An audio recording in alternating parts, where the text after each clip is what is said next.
Welcome, friends. I'm so glad you're here.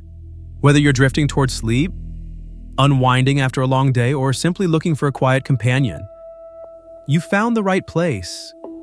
Before we begin, I'd love to know, where in the world are you listening from? Perhaps you're wrapped in a blanket, sitting by a softly lit window, or resting somewhere under an open sky. Wherever you are, I hope you're warm, comfortable, and ready to wander with me into the ancient moment when Earth's continents first learned the color green. If you find peace or curiosity in these gentle stories, please consider liking the video, subscribing to the channel, or sharing it with someone who might need a moment of stillness too. And to those who've already joined along, thank you.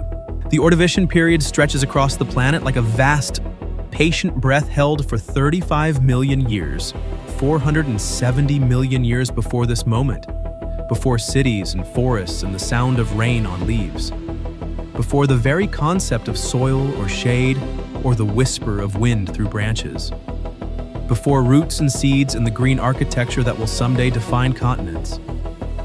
The landmasses lie naked beneath an atmosphere that tastes of sulfur and salt and the metallic edge of unfiltered starlight. These are the early years of complex life, when the ocean teems with trilobites scuttling across seafloor mud and nautiloid shells spiral through ancient waters with predatory grace. The seas pulse with innovations. The first vertebrates swim with primitive spines. Reef-building organisms construct limestone cities that stretch for thousands of miles. And in the deep trenches, life experiments with forms so alien they will leave paleontologists puzzled for centuries. Yet despite this underwater renaissance, the continents remain as barren as they were 3 billion years ago, dressed only in stone and silence. Here, along the edges of ancient seas that bear names like Panthalassa and Iapetus, names that will disappear as completely as the oceans they designate. Something unprecedented stirs in the shallow waters where stone meets wave. The shoreline curves in endless repetition, granite worn smooth by countless tides, each grain polished to geometric perfection through processes that unfold grain by grain across millennia. Basalt cooling into columnar formations that will stand witness to Earth's transformation for hundreds of millions of years. Limestone forming its patient layers through the accumulated deaths of countless marine organisms, each microscopic shell adding to beds that will someday rise as mountain ranges. The water retreats and advances with lunar precision, following rhythms established when the moon hung closer to Earth and days lasted only 21 hours. When tidal forces ran stronger and the planet spun faster through space like a top wound tight by gravitational forces that continue their patient work across geological time. Each tide leaves behind pools that shimmer with microscopic life, temporary worlds that exist in the space between ocean and atmosphere, neither fully one nor the other. Each pool a small laboratory where life experiments with the fundamental challenge of surviving without the ocean's constant embrace. In these marginal realms, green filaments no thicker than human hair begin their first tentative experiments with existence beyond the sea's protective boundaries. They form colonies so delicate they seem more like mineral stains than living organisms. Yet each one represents millions of years of evolutionary refinement. Countless generations of organisms that lived and died in service to the single moment when life first seriously contemplates abandoning the water that gave it birth. Scientists call them charophytes. These earliest pioneers, distant relatives of the green algae that still flourish in freshwater lakes and ponds around the modern world. Their names: Coleochaete, Charalis, Zygnematales, matter less than their quiet revolution unfolding in tidal pools scattered across continents that drift like slow dreams through tropical seas warmer than any climate Earth has known in the past 100 million years. They cluster in mats along the waterline, forming carpets of green so thin they barely register as three-dimensional structures. Communities held together by extracellular matrices that allow individual cells to function as collective organisms, neither fully aquatic nor terrestrial. They exist in that liminal space where evolution makes its most profound and irreversible discoveries, testing solutions to problems that have never before existed in the planet's history. Each individual organism measures mere millimeters in length, a collection of cells so simple they lack the specialized tissues that will someday define complex plants. No xylem to transport water, no phloem to distribute nutrients, no stomata to regulate gas exchange, no roots to anchor and feed, no leaves to capture light with architectural precision, yet collectively spread across thousands of miles of coastline on continents whose names and positions will be erased by hundreds of millions of years of continental drift. They represent one of the most significant transitions in Earth's 4 billion-year story. The continents wait in geological silence that has persisted for over 3 billion years, since the first solid rock cooled from the planet's molten surface. No soil softens their mineral foundations. No organic matter enriches their crystalline structure. No roots penetrate their stone hearts that know only the patient chemistry of pressure and temperature. Crystallization and erosion. The slow dance of tectonic plates grinding against each other in patterns that will redraw the map of Earth countless times. No leaves catch the light that pours unfiltered through an atmosphere still learning its composition. Still experimenting with the ratios of gases that will someday support breathing creatures walking on legs that evolution has not yet imagined. The air itself tastes different. Thinner oxygen, higher carbon dioxide, trace compounds that will disappear as life learns to process the planet's chemistry through biological filters of unprecedented sophistication. The sun rises and sets over landscapes more alien than Mars, painting shadows across rock formations that will stand for hundreds of millions of years, witnessing transformations they cannot yet imagine, serving as silent observers to the slow miracle of life's expansion beyond the sea. These are continents dressed only in stone and metal, wearing colors limited to the palette of pure geology, the rust red of iron oxides weathering under primitive skies, the gray-black of volcanic basalt cooled from magma, the pale cream of limestone beds that record ancient seas and their fossilized memories. Their surfaces bearing the chemical signatures of environments that existed before photosynthesis had fundamentally altered the planet's atmospheric chemistry. Wind moves across these barren surfaces unimpeded, carrying salt spray and volcanic dust in patterns that follow only the laws of physics and pressure, unmodified by the complex interactions with vegetation that will someday determine weather patterns across entire continents. There are no plants to slow its passage, no forest canopies to create the intricate air currents and microclimates that will transform atmospheric circulation, no root systems to stabilize soil that does not yet exist, no organic matter to create the rich, complex chemistry that will define terrestrial ecosystems. The atmosphere moves like water over the land, smooth and unbroken, creating a planetary circulation system utterly unlike anything that exists today. Storm systems track across the continents with mathematical precision, undeflected by mountain ranges clothed in forest, uncomplicated by the evapotranspiration that will someday link plant metabolism to global weather patterns. Rain falls on stone and runs immediately to the sea, carrying dissolved minerals but no organic compounds, no soil nutrients, no chemical complexity born of life's interaction with geology. Yet in these shallow pools scattered along countless miles of ancient coastline, chemistry performs its ancient magic with new intensity and purpose, pushing the boundaries of what life has previously accomplished. Photosynthesis proceeds with the same patient efficiency it has practiced in the oceans for over 2 billion years, splitting water molecules and carbon dioxide with solar precision. But here, in these marginal waters that exist at the intersection of multiple worlds, it encounters challenges that push evolution toward innovations never before required in Earth's history. The threat of desiccation lurks with every receding tide, creating a selection pressure unknown to organisms that have spent their entire evolutionary history surrounded by the ocean's constant moisture. The intensity of unfiltered solar radiation creates conditions more extreme than those found in ocean depths, demanding new forms of cellular repair and protection that must function without the ocean's natural filtration.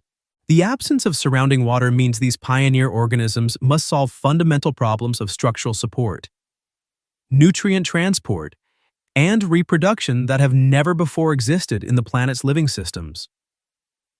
The chemical composition of these tidal pools shifts constantly as evaporation concentrates minerals to toxic levels, then dilutes them again with returning tides. Salt crystallizes and dissolves in endless cycles, creating osmotic stress that would kill most ocean-dwelling organisms within hours. Temperature fluctuations between day and night, between high and low tide, create environmental swings more extreme than anything found in the ocean's thermal stability. Yet here, life not only persists but begins to thrive, developing tolerance for conditions that would have seemed impossible just a few million years earlier. Before the Green Revolution begins its patient work, the continents exist in a state of mineral meditation that spans geological ages. Gondwana drifts through southern seas like a stone dream, its massive bulk carrying the future sites of Africa, South America, Antarctica, and Australia through warm waters that lap at shores unmarked by any living thing larger than bacterial mats. Laurentia floats separately through tropical latitudes, bearing what will someday become North America across oceans that know no seasons marked by falling leaves, no cycles governed by flowering and fruiting, no rhythms beyond the eternal pulse of tides and the patient grinding of tectonic plates. The silence is profound in ways difficult for modern minds to comprehend. No bird calls pierce the air, for birds will not evolve for another 200 million years. No insects buzz through the atmosphere, for insects await the terrestrial plants that will provide both food and habitat. No amphibians croak in seasonal pools, for amphibians require the complex ecosystems that plants will create. The only sounds are geological, the crash of waves against stone, the rumble of earthquakes as continents adjust their positions, the hiss of volcanic gases escaping from rifts in the sea floor. Wind patterns follow mathematical precision across these naked landmasses, undeflected by forest canopies or mountain ranges clothed in vegetation. Air masses move with fluid dynamics that would fascinate meteorologists. Smooth, laminar flows unbroken by the turbulence that plants will someday introduce through evapotranspiration and surface roughness. The global circulation system operates like a vast machine built of pressure differentials and thermal gradients, efficient and predictable in ways that will become impossible once life begins its terrestrial experiments. Temperature extremes define the continental interiors in patterns that will persist until vegetation learns to moderate climate through biological processes. Desert conditions extend far from any equator, for there are no plants to trap moisture, no root systems to create the underground reservoirs that will someday sustain continental watersheds. The heat that builds during cloudless days radiates back to space without impediment, creating daily temperature swings that would challenge any organism adapted to the ocean's thermal stability. Yet even in this apparent desolation, the stage prepares itself for transformation with geological patience. Weathering processes work their slow chemistry on exposed rock faces, breaking down granite and basalt grain by grain, creating the mineral foundation that will someday support soil formation. Chemical reactions proceed with mathematical certainty, feldspar crystals surrendering their aluminum and potassium to weakly acidic rainfall, pyroxene minerals releasing iron and magnesium to be carried away by streams that know only the chemistry of stone and water. The atmosphere itself bears witness to life's oceanic success, its oxygen content rising slowly but steadily as photosynthetic organisms in the seas continue their ancient work of splitting water molecules and releasing their constituent gases. This oxygen, still far below modern concentration, nevertheless represents one of the most significant atmospheric changes in Earth's history, a transformation that will make possible the complex respiratory systems of future terrestrial life. Rivers carve their channels through landscapes that offer no resistance beyond the hardness of stone, without plant roots to stabilize soil, without organic matter to create complex chemistry. These waterways flow with the clarity of liquid crystal, carrying only dissolved minerals and sediments ground from the continental masses they drain. Their courses change with each major storm, unconstrained by the deep root systems that will someday anchor riverbanks and create the stable watersheds that define modern continents. The ocean margins tell the story of this transition in layers of sediment that accumulate with metronomic precision. Each stratum records conditions that existed when it formed: the chemical composition of seawater, the temperature of ancient atmospheres, the slow changes in global circulation patterns as continents drift through their patient dance across the planet's surface. These sedimentary archives will someday allow scientists to reconstruct not just the facts of this transformation, but its precise timing, its chemical signatures, its relationship to other changes occurring simultaneously in Earth's interconnected systems. Volcanic activity continues its role in planetary chemistry, releasing gases that will prove crucial to the atmospheric changes that must precede terrestrial life. Carbon dioxide emerges from deep crustal processes, maintaining the greenhouse conditions necessary for liquid water to exist on a planet still learning to regulate its surface temperature. Sulfur compounds contribute to the complex atmospheric chemistry that will interact with biological processes in ways not yet imagined by evolution's slow experimentation. The mystery of timing haunts this period like a geological ghost. Why now? After 3 billion years of oceanic success, does life finally begin its serious consideration of terrestrial existence? The question puzzles scientists even today.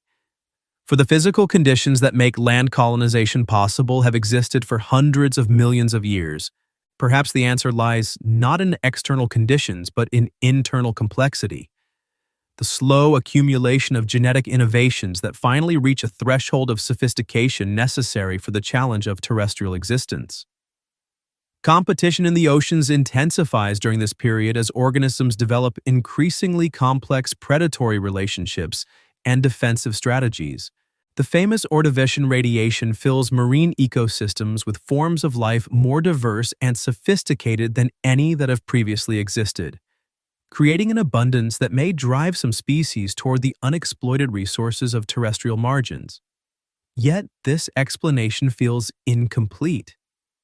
For the marginal environments that pioneer plants initially colonize, offer resources so limited that competition seems unlikely to provide sufficient selective pressure for such a fundamental transition.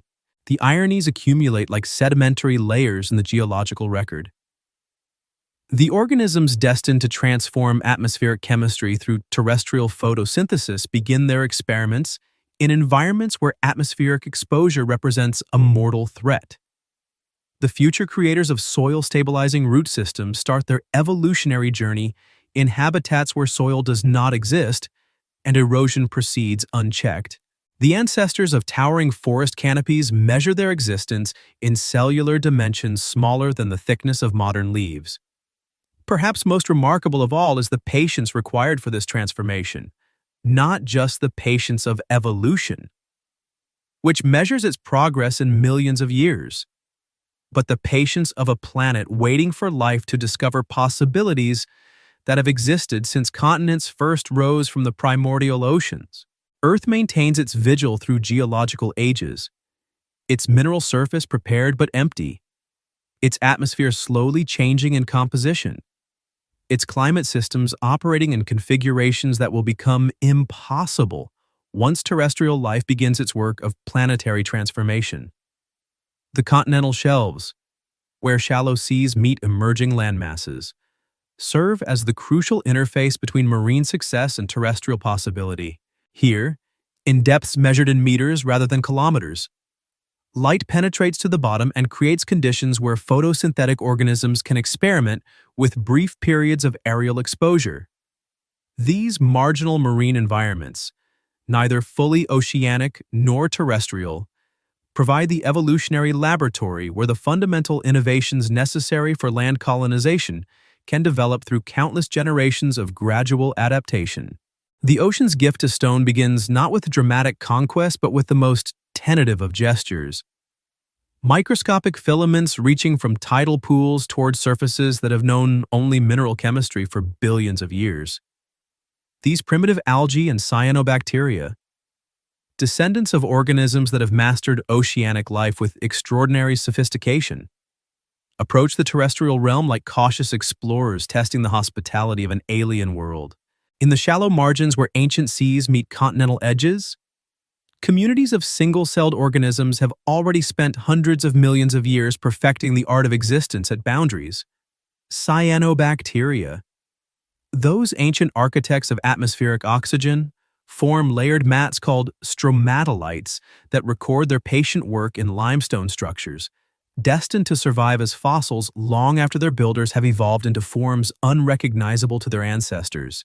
These bacterial cities, built one microscopic layer at a time, create the first biological modification of terrestrial surfaces, though they remain firmly anchored in aquatic environments. The chemistry of transition requires innovations that challenge every assumption life has made about survival.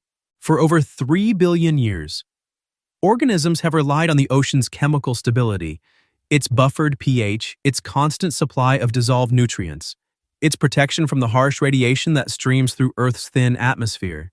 Now, in these marginal pools that exist at the mercy of tidal cycles and solar heating, life must reinvent itself with each changing tide. Desiccation tolerance becomes the first crucial innovation, though it emerges not through conscious adaptation but through the patient accumulation of random mutations that happen to improve survival during periods of exposure.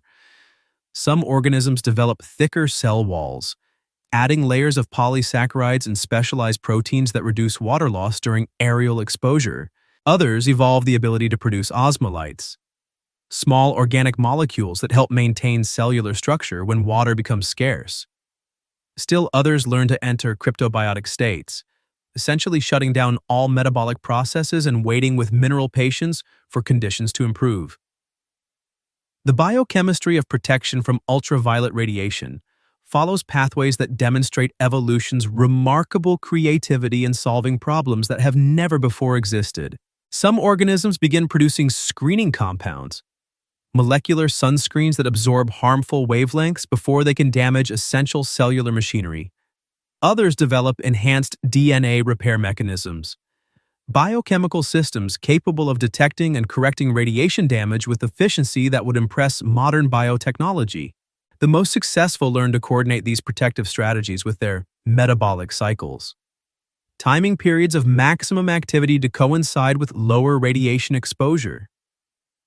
Temperature regulation presents challenges that push these pioneer organisms toward innovations in cellular architecture. The thermal stability that characterizes oceanic environments disappears in tidal pools subject to intense solar heating and radiative cooling. Daily temperature swings that would kill most marine life become routine challenges that must be survived generation after generation. Some organisms respond by altering their membrane composition, adjusting the ratios of saturated and unsaturated fatty acids to maintain cellular integrity across wider temperature ranges. Others develop heat shock proteins, molecular chaperones that help maintain protein structure under thermal stress. The physics of surface tension creates unexpected opportunities for these aquatic pioneers venturing toward terrestrial existence. Capillary action in the irregular surfaces of weathered rock allows thin films of water to persist long after the tide has retreated. Creating microenvironments where organisms adapted to aquatic life can survive brief periods of aerial exposure. These water films, sometimes only molecules thick, become highways for the gradual colonization of surfaces that appear completely dry to larger-scale observation. Nutrient acquisition transforms from a simple matter of absorbing dissolved compounds from surrounding water to a complex challenge of extracting resources from mineral substrates. Some organisms develop the ability to excrete organic acids, weak solutions that nevertheless begin the slow process of chemical weathering that will someday create soil. Others form partnerships with bacteria capable of fixing atmospheric nitrogen, establishing the symbiotic relationships that will prove crucial to terrestrial plant nutrition. Still others learn to concentrate and store nutrients during periods of abundance, creating internal reserves that sustain them through periods of scarcity. The reproductive strategies that have served aquatic life for billions of years face fundamental challenges in environments where water cannot be taken for granted.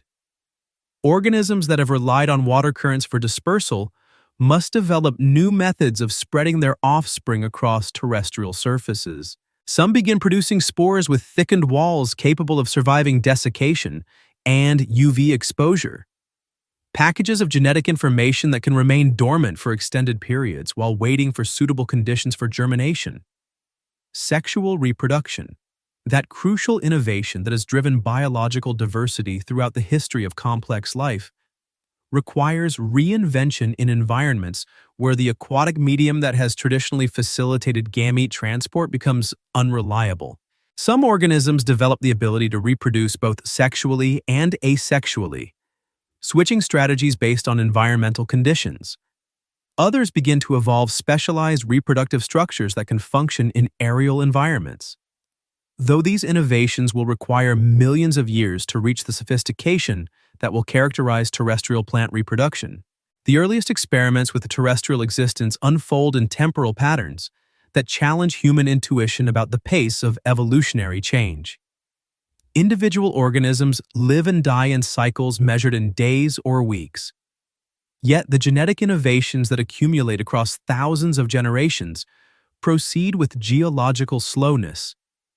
A successful adaptation that emerges in one population may require millions of years to spread across all the marginal environments where similar challenges exist.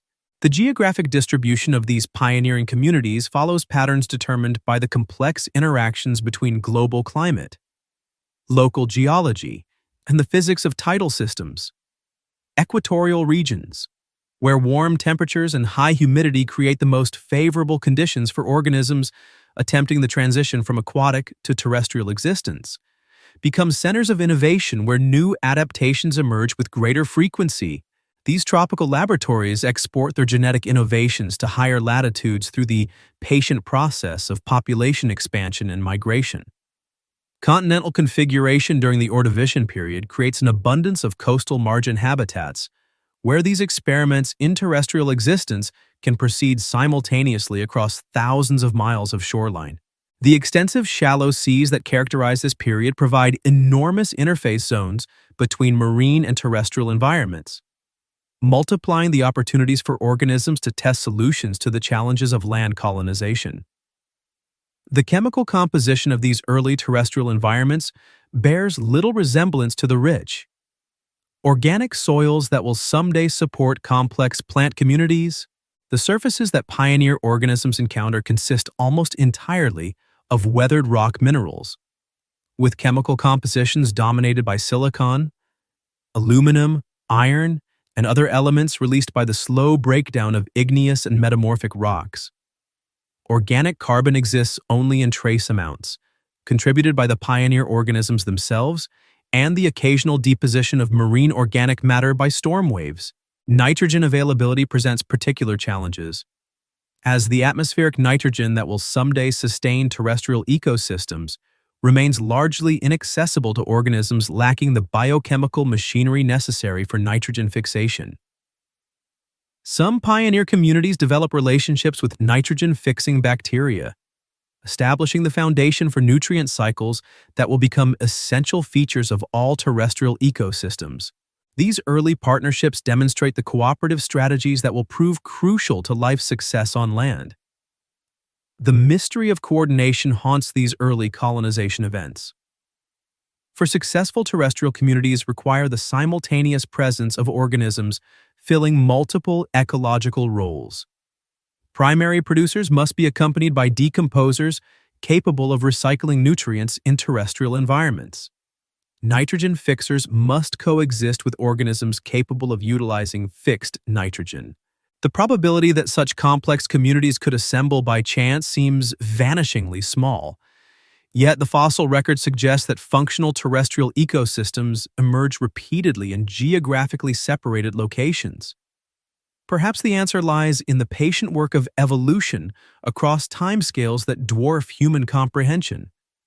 Given millions of years and thousands of independent attempts, even improbable assemblages become statistically inevitable. Or perhaps life's tendency toward cooperation, already demonstrated in countless marine symbioses, provides mechanisms for rapid community assembly once the basic innovations necessary for terrestrial existence have been achieved by individual organisms. The irony of abundance emerges slowly as these marginal communities begin their work of biological soil formation. The organisms destined to create the terrestrial ecosystems that will support Earth's most spectacular biodiversity begin their experiments in environments so resource-poor that only the most efficient biochemical processes can extract sufficient energy for survival. Yet, through their collective metabolism, these pioneer communities begin the slow process of concentrating and organizing the mineral nutrients that will someday support forests of unprecedented complexity and beauty. Microscopic pioneers in soil begin their work in a world where soil, as a biological concept, does not yet exist. The surfaces that greet these earliest terrestrial colonists consist of naked rock, weathered by nothing more sophisticated than the patient chemistry of water. Temperature and time. Granite breaks down grain by grain, surrendering its feldspar crystals to chemical processes that have proceeded unchanged for billions of years. Basalt weathers along crystalline boundaries, releasing iron and magnesium compounds that stain the emerging surfaces with the first hints of color beyond pure stone gray. Yet in this apparent sterility, the foundation for one of Earth's most complex systems begins to form through processes so subtle they operate beneath the threshold of casual observation. Bacteria, those ancient masters of biochemical innovation, approach the challenge of terrestrial existence with strategies refined across 3 billion years of evolutionary experimentation. They arrive not as conquerors, but as patient chemists, armed with molecular tools capable of extracting resources from substrates that appear utterly barren to larger-scale life. The bacteria that venture into these marginal terrestrial environments carry with them the biochemical heritage of organisms that have mastered every conceivable aquatic niche. Some species possess the ability to derive energy from iron compounds, oxidizing ferrous minerals in reactions that release electrons useful for cellular metabolism. Others specialize in sulfur chemistry, processing sulfate compounds in metabolic pathways that seem almost alchemical in their complexity. Still others have perfected the ancient art of chemosynthesis, extracting energy from chemical reactions independent of sunlight, preparing them for existence in environments where solar energy may be blocked by dust or volcanic ash. Fungi, those enigmatic organisms that exist in the borderland between plant and animal characteristics, approach terrestrial colonization with strategies uniquely suited to the extraction of nutrients from solid substrates. Their hyphal networks, composed of microscopic filaments finer than spider silk, penetrate the microscopic cracks and fissures that weathering processes have created in exposed rock surfaces. These fungal threads, growing with hydraulic pressure that can split stone, begin the active biological component of rock decomposition. The chemistry of fungal rock decomposition operates through mechanisms that demonstrate the elegant efficiency of biological systems.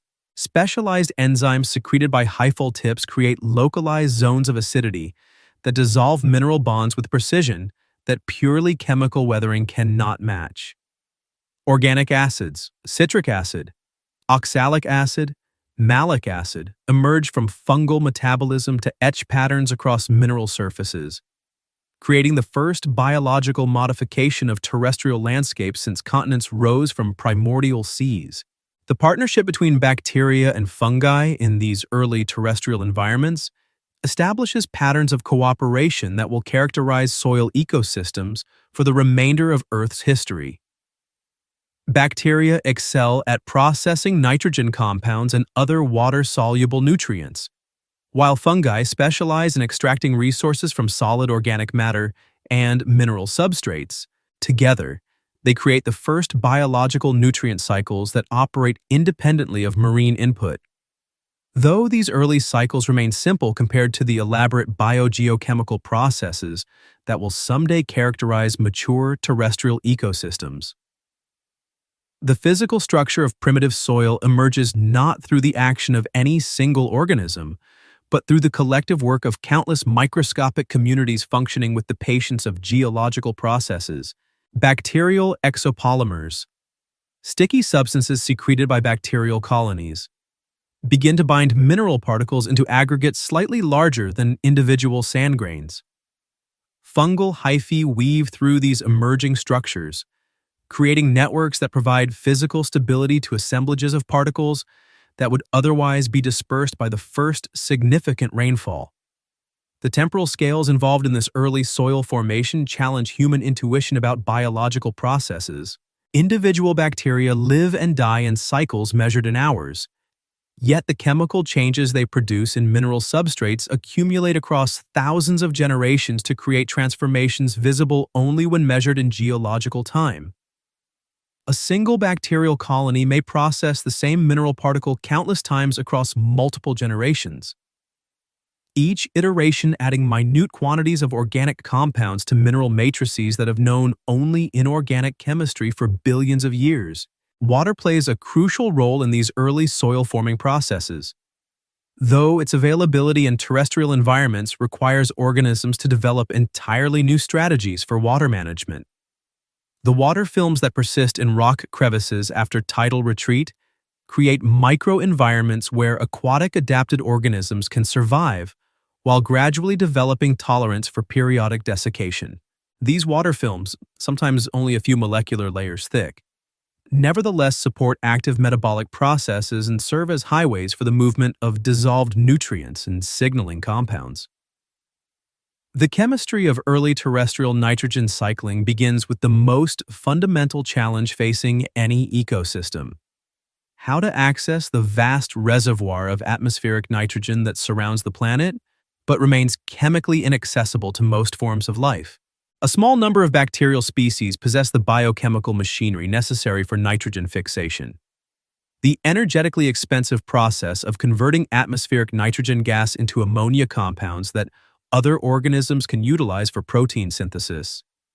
These nitrogen-fixing bacteria, working with enzymatic systems that require enormous amounts of cellular energy, begin the slow process of making terrestrial environments capable of supporting more complex forms of life.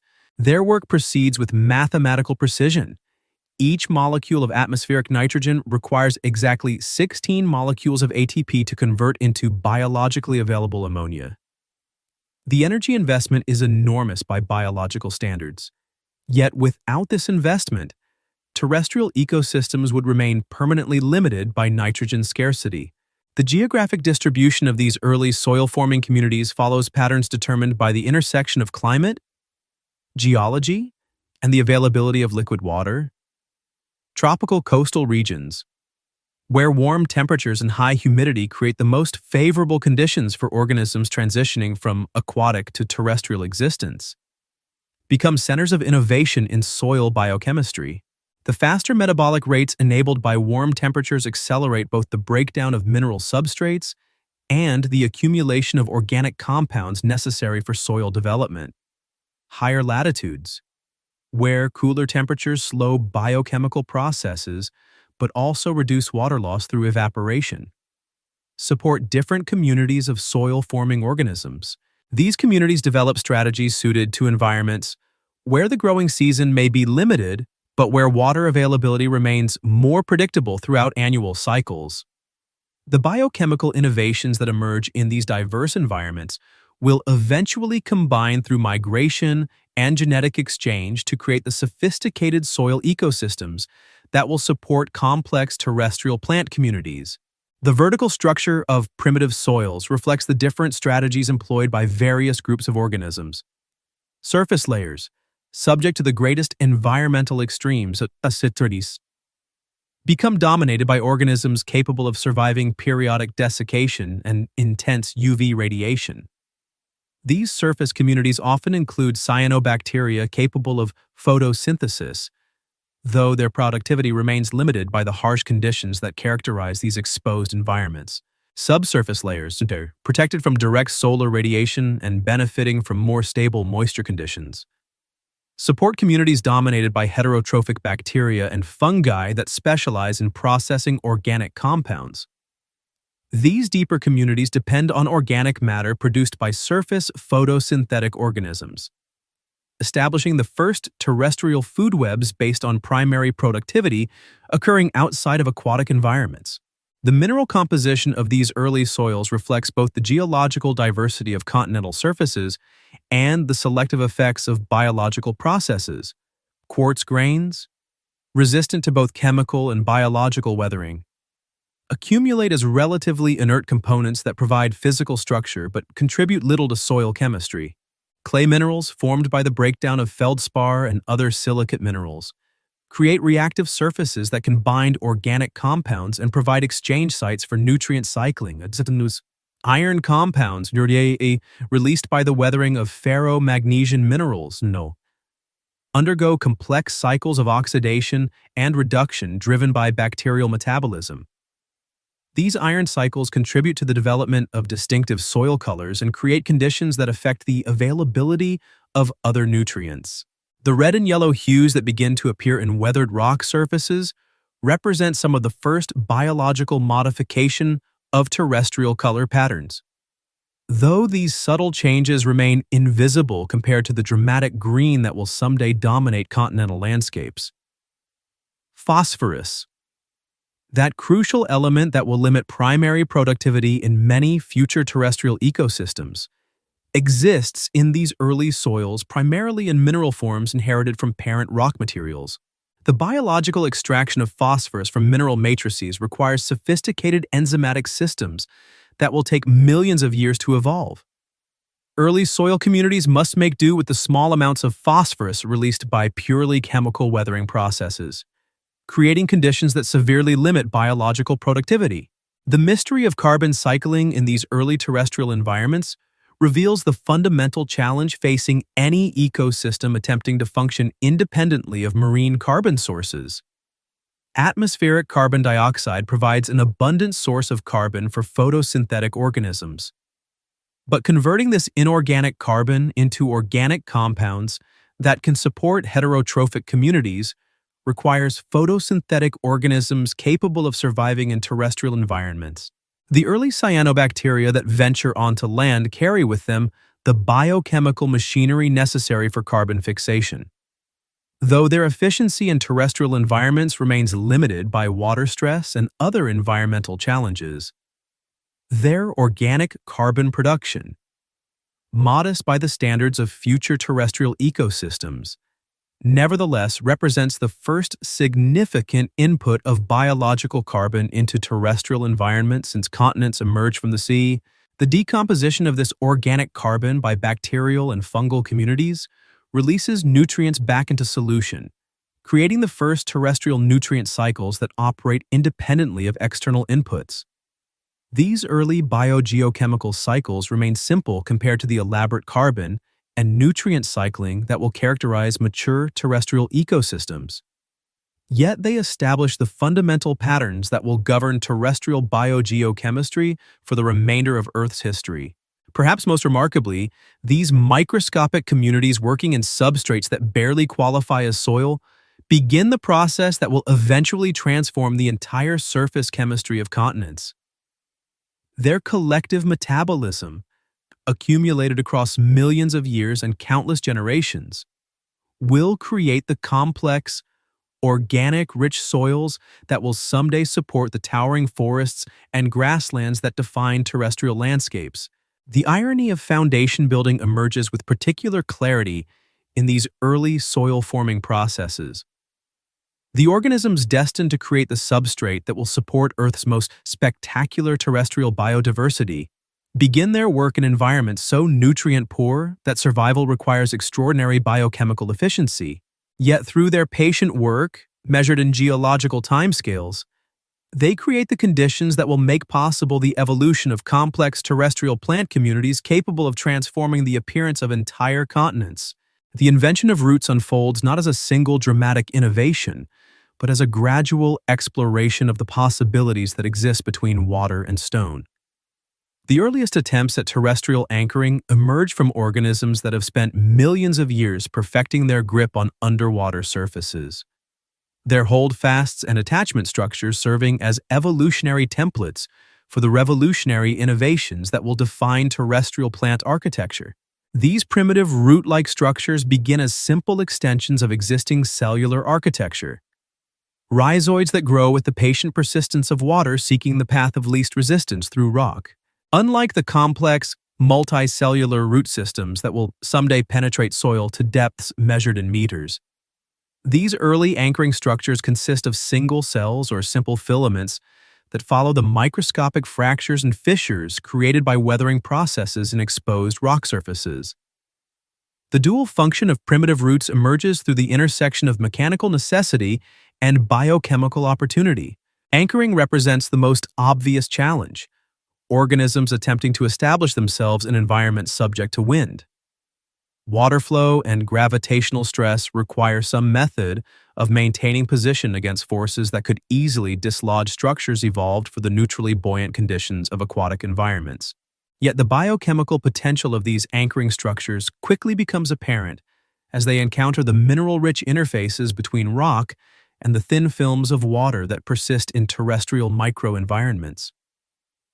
The chemistry of nutrient extraction from solid substrates requires innovations that push the boundaries of what biological systems have previously accomplished. Marine organisms have perfected the art of absorbing dissolved nutrients from surrounding water. But terrestrial plants must learn to actively extract resources from crystalline matrices that yield their treasures only to persistent chemical persuasion. The earliest root-like structures develop the ability to secrete weak organic acids, biochemical tools that begin the active dissolution of mineral bonds with precision that purely physical weathering cannot achieve. Citric acid, malic acid, oxalic acid. These simple organic compounds represent some of biology's first attempts at geological engineering. Their production requires metabolic pathways that redirect energy from growth and reproduction toward the patient work of chemical weathering. An investment that would seem counterproductive except for the long-term benefits of accessing previously unavailable nutrient sources. The organisms that master this biochemical approach to mining begin to access phosphorus, potassium, and other essential elements locked within mineral crystals since the formation of the planet.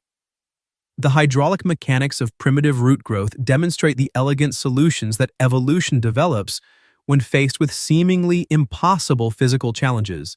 Growing through solid rock requires pressures that would destroy most biological structures.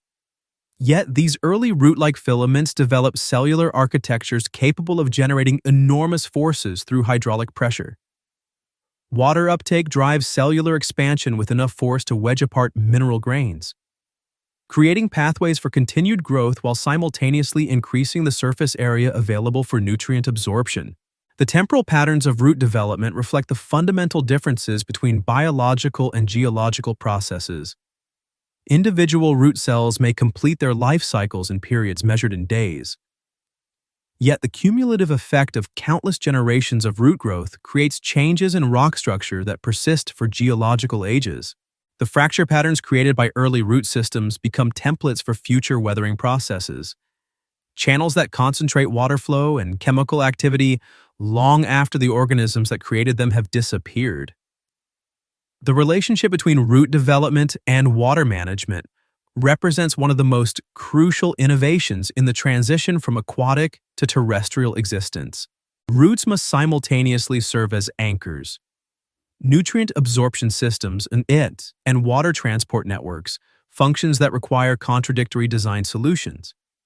The cellular architecture that maximizes surface area for nutrient absorption creates vulnerability to water loss, while the structures necessary for water conservation reduce the efficiency of nutrient uptake. Early root systems resolve these contradictions through compartmentalization strategies that will become fundamental features of terrestrial plant design. Specialized cells develop thick, waxy walls that minimize water loss while maintaining structural integrity. Other cells sacrifice water conservation for maximum absorption efficiency, creating high surface area interfaces with the surrounding environment. Still, others develop into transport tissues capable of moving water and dissolve nutrients across distances that span multiple cell lengths.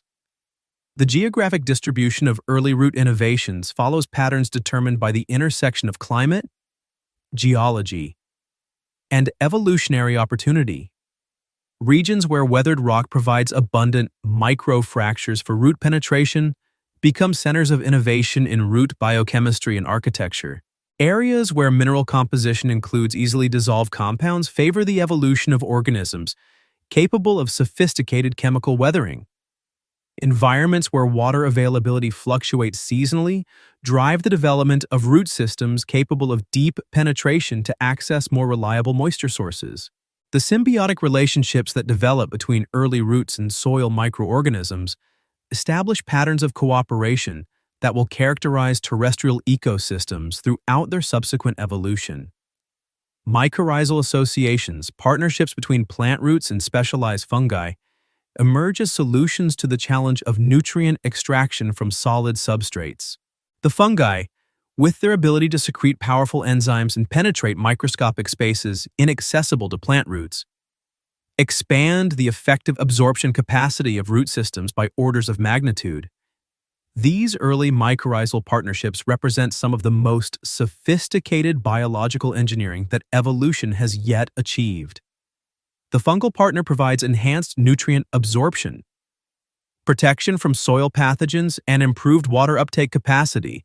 In return, the plant partner supplies organic carbon compounds produced through photosynthesis. The biochemical communication systems that coordinate these partnerships require molecular signaling pathways of extraordinary complexity, yet they emerge repeatedly in geographically separated populations, suggesting that the benefits of cooperation provide powerful selective advantages. The architectural diversity of early root systems reflects the varied challenges posed by different terrestrial environments. Shallow spreading root networks develop in environments where nutrients concentrate near the surface and water availability remains relatively reliable. Deep, penetrating root systems evolve in areas where surface conditions remain harsh, but subsurface environments offer more stable conditions for growth and nutrient access. Branching patterns in primitive root systems follow mathematical principles that maximize surface area while minimizing the energy investment required for construction and maintenance. The fractal geometries that emerge in early root networks demonstrate the same scaling relationships that characterize many natural systems, suggesting that optimal design solutions emerge repeatedly when organisms face similar physical constraints. The biochemical innovations that enable root function require the coordinated evolution of multiple metabolic pathways. Acid production must be balanced against cellular pH regulation. Nutrient absorption systems must operate efficiently while avoiding toxic accumulation of mineral compounds. Water transport mechanisms must function across pressure gradients that vary dramatically with environmental conditions. The cellular machinery that accomplishes these multiple functions simultaneously represents some of the most sophisticated biochemistry that early terrestrial life achieves. The seasonal patterns that begin to characterize root growth and activity reflect the fundamental differences between terrestrial and marine environments. Ocean conditions remain relatively stable throughout annual cycles, but terrestrial environments subject organisms to seasonal variations in temperature, water availability, and nutrient cycling. Early root systems develop the ability to adjust their metabolic activity in response to these environmental cycles, growing actively during favorable periods and entering dormant states during times of stress. The storage functions that roots begin to develop represent crucial innovations for organisms attempting to persist through seasonal or longer-term environmental fluctuations. Underground storage organs accumulate reserves of carbohydrates, proteins, and other essential compounds during periods of active photosynthesis. Then mobilize these resources during periods when above-ground portions of the plant cannot maintain positive carbon balance. The mystery of coordination that characterizes early root development reveals the sophisticated regulatory systems that must emerge to control the growth and function of complex multicellular structures. Root tips must navigate through three-dimensional environments while maintaining communication with above-ground plant parts. Growth direction must respond to gravitational cues, moisture gradients, and nutrient availability. Cell division and differentiation must be coordinated across tissues that may span substantial distances. These regulatory challenges require signaling systems based on hormonal communication, electrical impulses, and hydraulic pressure changes. The hormones that control root development, auxins, cytokinins, gibberellins, represent some of the first long-distance chemical communication systems that terrestrial organisms develop. Their discovery by modern plant biologists reveals communication networks of sophistication that rivals the nervous systems of complex animals. The ecological implications of root evolution extend far beyond the individual organisms that develop these innovations. Root systems begin the process of binding soil particles into stable aggregates, creating the foundation for terrestrial ecosystems that can persist through environmental fluctuations that would completely reorganize purely mineral substrates. The organic compounds that roots release into surrounding soil begin to create chemical environments that support diverse communities of soil organisms. Perhaps most significantly, root systems establish the first reliable connections between atmospheric carbon and terrestrial carbon cycling.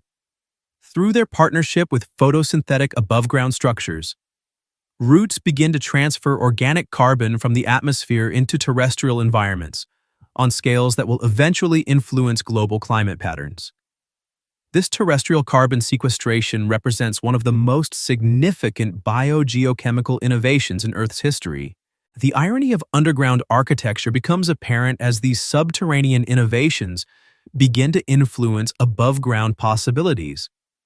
The organisms that develop the most sophisticated root systems gain access to resources and environmental stability that enable them to support increasingly complex above-ground structures.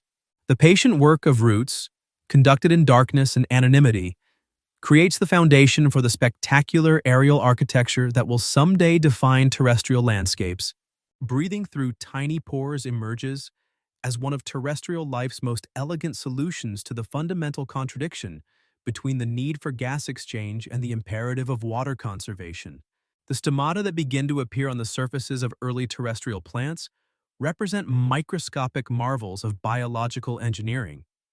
Cellular gates that can open and close with precision that rivals modern mechanical systems while operating through purely biological mechanisms refined across millions of years of evolutionary experimentation. The physics of gas exchange in terrestrial environments presents challenges unknown to aquatic organisms, which have enjoyed the luxury of conducting photosynthesis in a medium that simultaneously provides carbon dioxide, removes oxygen, and maintains hydration of cellular surfaces. Terrestrial plants must extract carbon dioxide from an atmosphere that contains only 400 parts per million of this essential gas while simultaneously preventing the loss of water vapor through the same pathways that emit atmospheric gases. Each stoma consists of two specialized guard cells that surround a microscopic pore, creating an adjustable aperture that can range from completely closed to fully open depending on environmental conditions and the plant's metabolic needs. The cellular machinery that controls stomatal aperture operates through osmotic mechanisms of extraordinary precision. Guard cells accumulate or release water in response to chemical signals, light levels, carbon dioxide concentration, and water stress, causing the cells to swell or shrink and thereby opening or closing the pore. The biochemical signaling networks that coordinate stomatal behavior demonstrate the sophisticated regulatory systems that terrestrial plants must develop to survive in environments where water availability fluctuates unpredictably. Abscisic acid, often called the stress hormone, serves as a chemical messenger that travels from roots sensing drought conditions to leaves that must adjust their gas exchange rates accordingly. This long-distance communication system allows plants to coordinate water conservation strategies across their entire structure while maintaining the carbon dioxide uptake necessary for photosynthesis. The temporal patterns of stomatal behavior reveal the complex optimization problems that terrestrial plants must solve on timescales ranging from seconds to seasons. During daylight hours, stomata must balance the competing demands of photosynthetic carbon fixation and water conservation.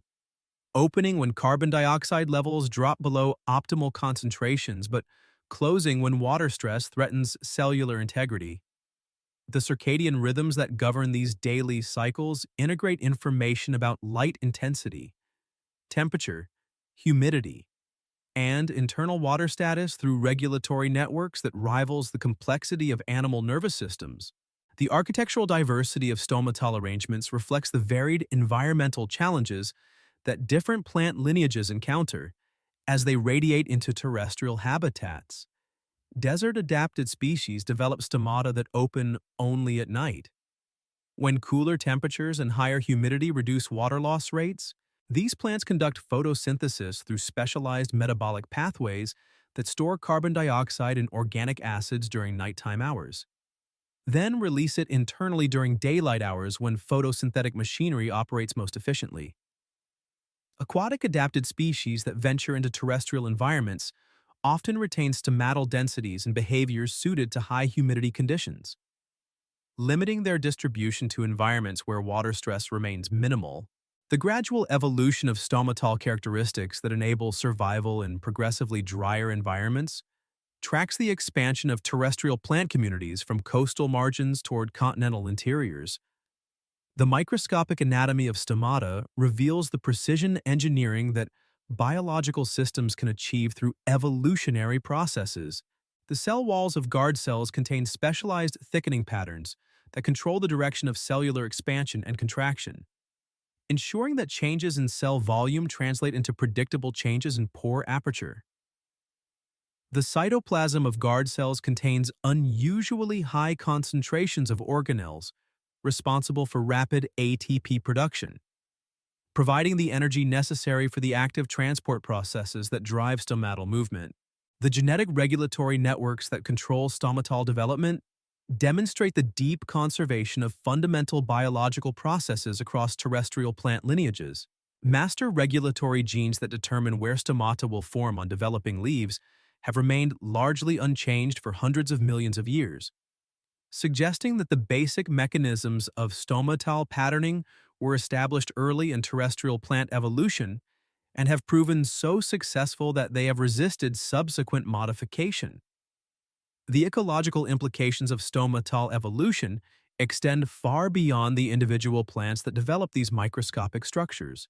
The collective behavior of stomata across entire plant communities begins to influence local and regional climate patterns through effects on water vapor release and carbon dioxide uptake. The evapotranspiration that occurs through open stomata creates localized humidity that moderates temperature extremes and influences precipitation patterns. The relationship between stomatal density and atmospheric carbon dioxide concentration provides one of the most direct connections between individual plant physiology and global climate systems. Plants growing in environments with higher carbon dioxide concentrations tend to develop fewer stomata per unit leaf area, since each individual pore can obtain sufficient carbon dioxide even when open for shorter periods. This physiological response creates feedback mechanisms between atmospheric composition and plant community structure that will become increasingly important as terrestrial ecosystems expand. The seasonal coordination of stomatal behavior with other aspects of plant physiology establishes some of the first biological rhythms that operate independently of oceanic influences. The timing of stomatal sensitivity changes during autumn leaf senescence, the adjustment of stomatal density during spring leaf expansion, and the modification of stomatal responses during reproductive periods create annual cycles that will eventually provide temporal structure for entire terrestrial ecosystems. The evolutionary innovations that enable stomatal function require the coordinated development of multiple cellular and molecular systems. The cuticle that covers leaf surfaces must develop appropriate permeability characteristics, providing a waterproof barrier except at stomatal locations while remaining flexible enough to accommodate the mechanical stresses associated with stomatal movement. The vascular tissues that transport water to leaves must provide sufficient capacity to meet the demands of transpiration while maintaining structural integrity under tension forces that can exceed those found in many engineered systems. The biochemical pathways that enable rapid stomatal response to environmental changes require cellular machinery capable of detecting and responding to minute changes in carbon dioxide concentration, water potential, light intensity, and temperature. The ion channels and pumps that drive guard cell volume changes operate with precision that rivals electronic sensors. Yet they accomplish this performance using only the basic building blocks of biological systems. The mystery of stomatal spacing reveals sophisticated developmental control mechanisms that ensure optimal distribution of these gas exchange structures across leaf surfaces. Stomata must be numerous enough to provide adequate gas exchange capacity, but sufficiently separated to avoid interference between neighboring pores. The cellular communication systems that coordinate stomatal placement during leaf development operate through signaling pathways that prevent stomatal formation in areas already served by existing pores. The three-dimensional architecture of stomatal chambers. The air spaces that connect surface pores to internal leaf tissues demonstrates the hydraulic engineering principles that terrestrial plants must master to function effectively in aerial environments. These internal air spaces must provide pathways for gas diffusion while maintaining structural support for leaf tissues and creating interfaces where gas exchange can occur between plant cells and the internal atmosphere. The coevolutionary relationships that develop between plants and the atmospheric environment, they help to create established feedback loops that will shape terrestrial evolution for hundreds of millions of years. Plants that develop more efficient stomatal systems gain competitive advantages in resource acquisition and stress tolerance. But their success also modifies atmospheric composition and local climate conditions in ways that influence the selection pressures acting on subsequent generations. The mathematical optimization that governs stomatal behavior reveals the computational sophistication of biological control systems. Each stoma must integrate multiple environmental signals to determine the optimal aperture for current conditions, balancing carbon gain against water loss while accounting for future weather predictions based on current environmental trends. The algorithms that accomplish this optimization operate through biochemical processes that respond faster than electronic systems while using orders of magnitude less energy. Perhaps most remarkably, the stomatal innovations that enable terrestrial plant function establish the foundation for atmospheric regulation systems that will eventually stabilize Earth's climate across geological timescales. The collective behavior of billions of stomata across terrestrial plant communities creates biogeochemical feedback mechanisms that link atmospheric composition to biological productivity in ways that promote long-term environmental stability. The irony of microscopic control over planetary systems becomes apparent as these tiny cellular structures begin to influence global carbon and water cycles. Individual stomata, barely visible even under magnification, collectively orchestrate atmospheric processes that operate on continental scales and geological timescales, demonstrating the profound connections between cellular biology and planetary science that characterize Earth system dynamics. The spore's patient journey begins with one of evolution's most audacious experiments, the liberation of reproduction from water's embrace. For over 3 billion years, life has relied on aquatic media for the union of gametes and the dispersal of offspring.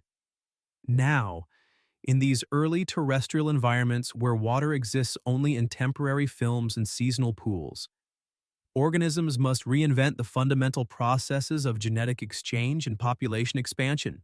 The earliest terrestrial spores represent packages of genetic information wrapped in molecular armor designed to survive conditions that would instantly kill most aquatic reproductive cells.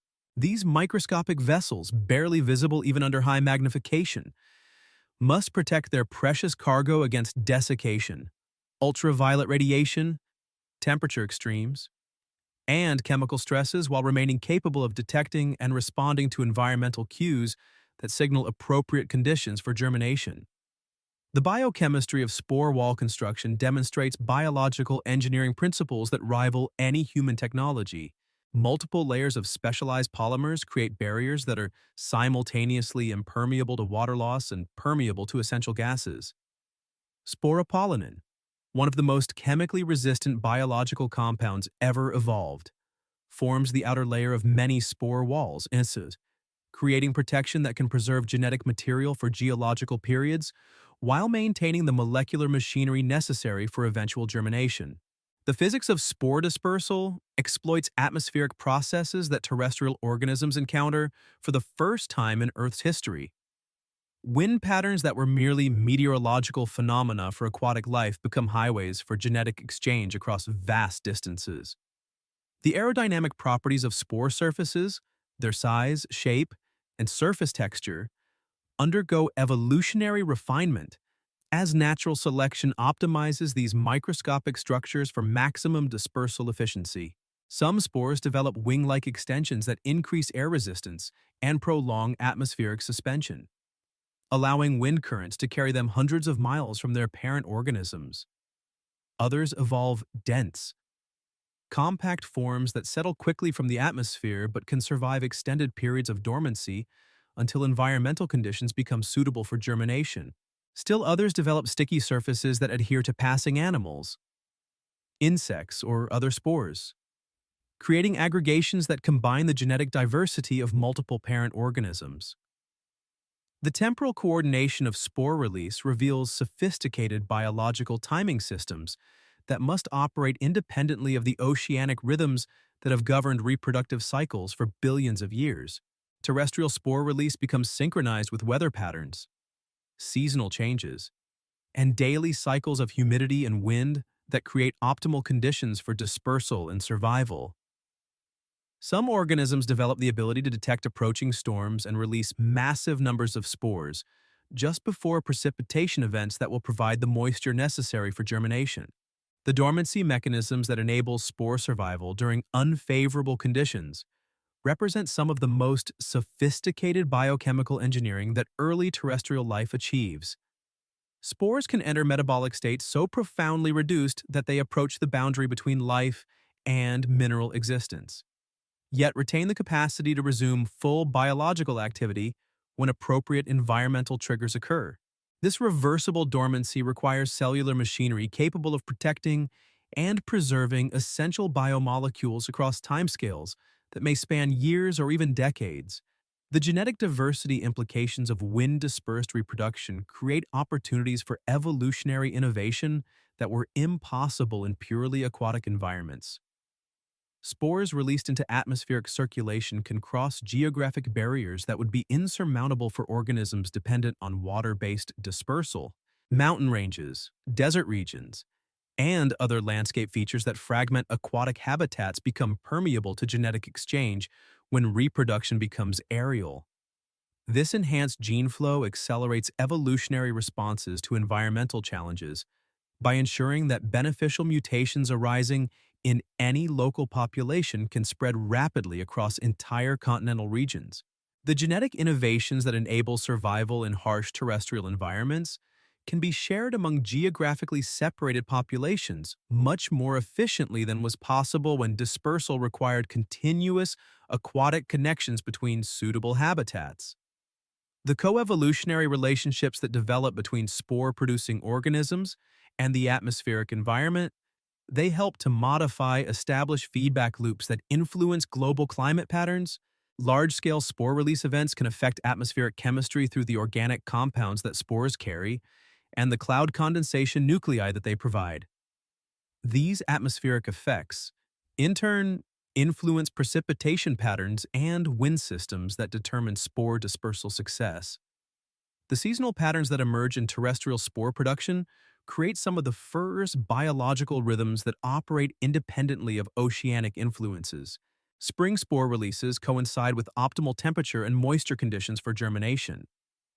Summer releases take advantage of strong convective currents that can carry spores to high altitudes and long distances. Autumn releases occur when cooling temperatures and increasing precipitation provide favorable conditions for spore survival through winter dormancy periods. The architectural diversity of spore-producing structures reflects the varied solutions that different lineages develop for the challenge of timing and controlling spore release. Some organisms develop specialized capsules that open explosively when environmental conditions reach optimal thresholds, launching spores with ballistic precision that ensures wide dispersal. Others create structures that release spores gradually over extended periods, maximizing the probability that some releases will coincide with favorable weather conditions. The biochemical communication systems that coordinate spore production and release require signaling networks that can integrate information about environmental conditions, resource availability, and population density, hormonal pathways that detect day length. Temperature fluctuations and moisture levels must coordinate with metabolic processes that allocate energy between growth, maintenance, and reproduction. These regulatory systems represent some of the most sophisticated biological control networks that early terrestrial life achieves. The ecological implications of spore-based reproduction extend far beyond the organisms that develop these innovations. Wind-dispersed spores begin to connect terrestrial habitats across vast distances, creating continental-scale ecosystems linked by atmospheric transport of genetic material and organisms. Isolated habitats that might otherwise develop unique local adaptations become part of larger, interconnected networks that promote genetic diversity and evolutionary resilience. The mathematical principles that govern optimal spore production reveal the computational sophistication of biological decision-making systems. Each organism must balance the energetic costs of spore production against the probability of successful dispersal and establishment. This optimization requires predictive algorithms that can assess environmental conditions and adjust reproductive investment accordingly, using only the basic computational elements available to biological systems.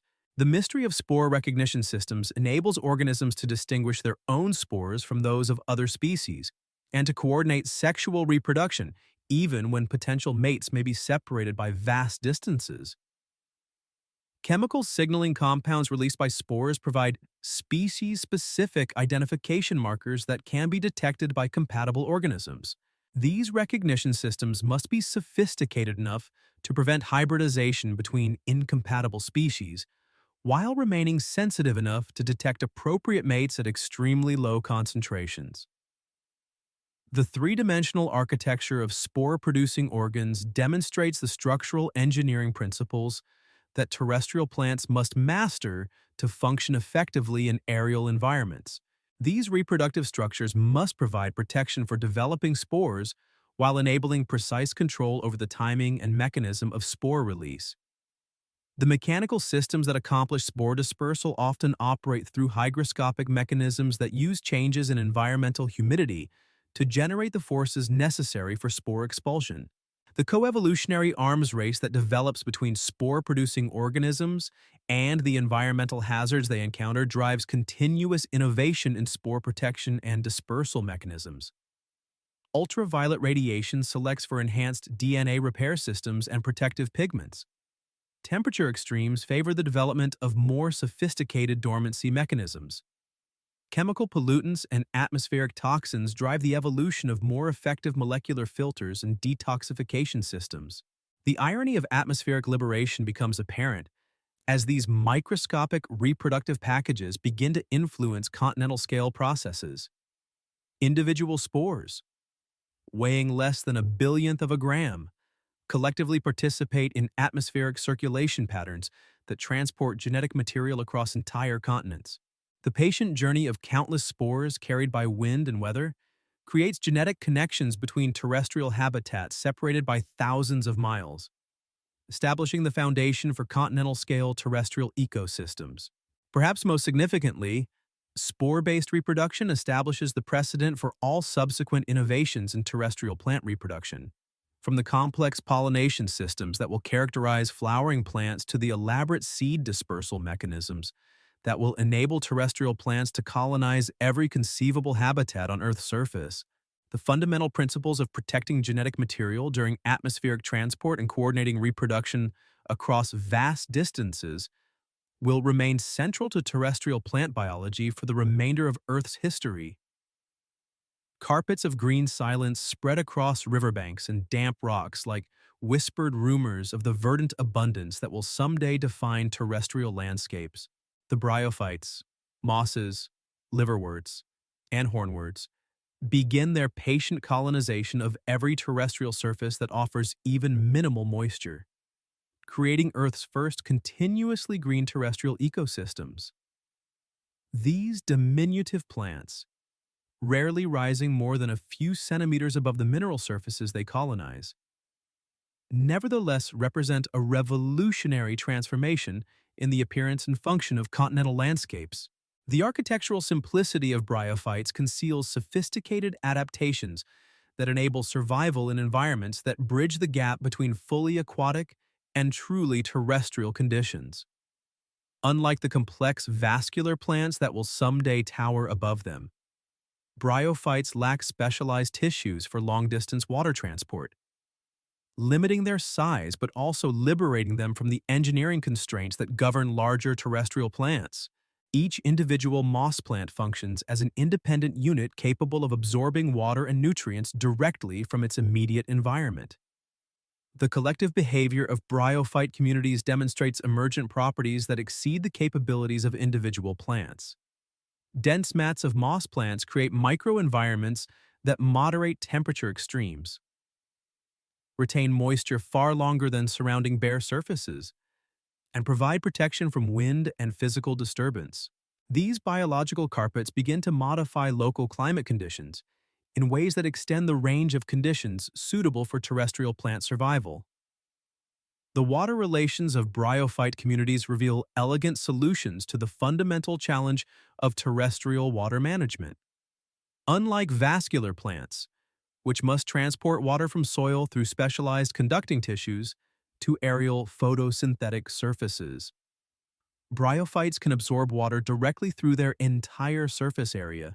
This absorption strategy proves remarkably effective in environments where water availability fluctuates dramatically, but where brief periods of moisture can sustain extended periods of growth and reproduction. The desiccation tolerance that characterizes many bryophyte species represents one of the most sophisticated biological responses to water stress that early terrestrial life achieves.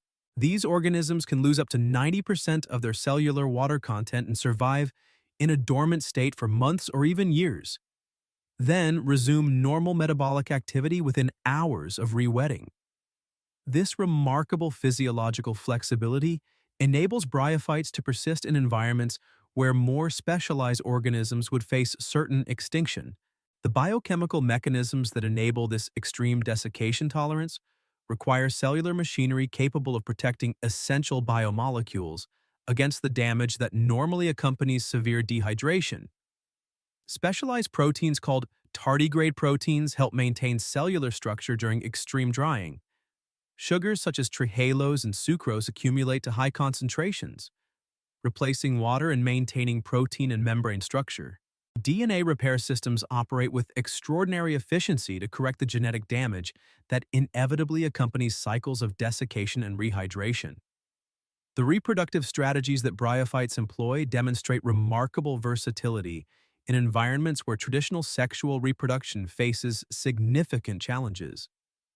Many species maintain the capacity for both sexual and asexual reproduction, switching between strategies depending on environmental conditions and population density. Sexual reproduction provides the genetic diversity necessary for adaptation to changing conditions, while asexual reproduction enables rapid population expansion when suitable habitat becomes available. The complex life cycles that characterize bryophytes involve alternations between morphologically distinct generations that specialize in different aspects of survival and reproduction.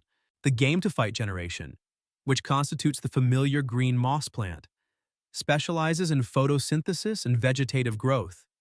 The sporophyte generation, often appearing as brown stalks rising from moss mats, specializes in spore production and dispersal. This division of labor between generations enables optimization of different life cycle stages for different environmental challenges. The ecological engineering that bryophyte communities accomplish transforms the physical and chemical properties of terrestrial surfaces in ways that benefit countless other organisms. Moss mats create stable substrates that resist erosion, providing foundation for soil development that would be impossible on bare rock. The organic matter that accumulates in bryophyte communities supports diverse populations of bacteria, fungi, and microscopic animals that find shelter and nutrients in these biological carpets. The chemical modifications that bryophytes make to their local environment accelerate the weathering processes that transform rock surfaces into soil. Root-like structures called rhizoids secrete organic acids that dissolve mineral bonds. While the constant cycle of growth and decay adds organic matter to previously sterile mineral substrates, the pH changes that result from bryophyte metabolism create chemical conditions that favor the establishment of more complex plant communities. The seasonal patterns that characterize bryophyte communities create some of the first terrestrial biological rhythms that operate independently of oceanic influences. Spring growth begins when increasing temperatures and moisture availability enable photosynthesis to exceed respiratory costs. Summer reproduction occurs when warm. Humid conditions favor spore production and dispersal. Autumn preparation involves the accumulation of storage compounds that sustain survival through winter dormancy periods. The geographic distribution of early bryophyte communities follows climate gradients that will continue to influence terrestrial plant distributions for hundreds of millions of years. Tropical regions, where warm temperatures and high humidity create optimal conditions for bryophyte growth, support the most diverse and productive communities. Temperate regions experience seasonal variations in bryophyte activity that track changes in temperature and precipitation. Even polar regions support specialized bryophyte communities adapted to extreme conditions and brief growing seasons. The symbiotic relationships that develop between bryophytes and soil microorganisms establish patterns of cooperation that will characterize terrestrial ecosystems throughout their subsequent evolution. Mycorrhizal associations between moss plants and specialized fungi enhance nutrient uptake and provide protection against environmental stresses. Nitrogen-fixing bacteria living in association with bryophyte communities provide access to atmospheric nitrogen that would otherwise remain unavailable for biological use. The architectural diversity of bryophyte growth forms reflects adaptation to the varied microenvironments that exist within terrestrial habitats. Cushion-forming species create dome-shaped communities that maximize water retention and provide protection against physical disturbance. Mat-forming species spread horizontally across surfaces, maximizing resource capture and competitive ability. Turf-forming species create dense, vertical communities that compete effectively for light while maintaining high humidity through collective transpiration. The physiological innovations that enable bryophyte function in terrestrial environments require cellular and molecular adaptations that push the boundaries of what plant biology has previously achieved. Photosynthetic systems must operate efficiently under the high light intensities and rapid fluctuations that characterize terrestrial environments. Gas exchange must be regulated to balance carbon dioxide uptake against water loss. Metabolic processes must be capable of rapid shutdown and restart in response to environmental fluctuations. The mystery of bryophyte resilience reveals sophisticated stress response systems that enable survival under conditions that would kill most other organisms. Heat shock proteins protect cellular machinery against temperature extremes. Antioxidant systems neutralize the reactive oxygen species that accumulate under high light conditions. Osmotic adjustment mechanisms maintain cellular integrity across wide ranges of water availability. The evolutionary relationships among different bryophyte lineages suggest that the transition to terrestrial life occurred multiple times independently, with different groups developing similar solutions to the challenges of terrestrial existence. This convergent evolution demonstrates the power of natural selection to produce optimal solutions to well-defined environmental challenges, while also revealing the constraints that terrestrial environments impose on biological design.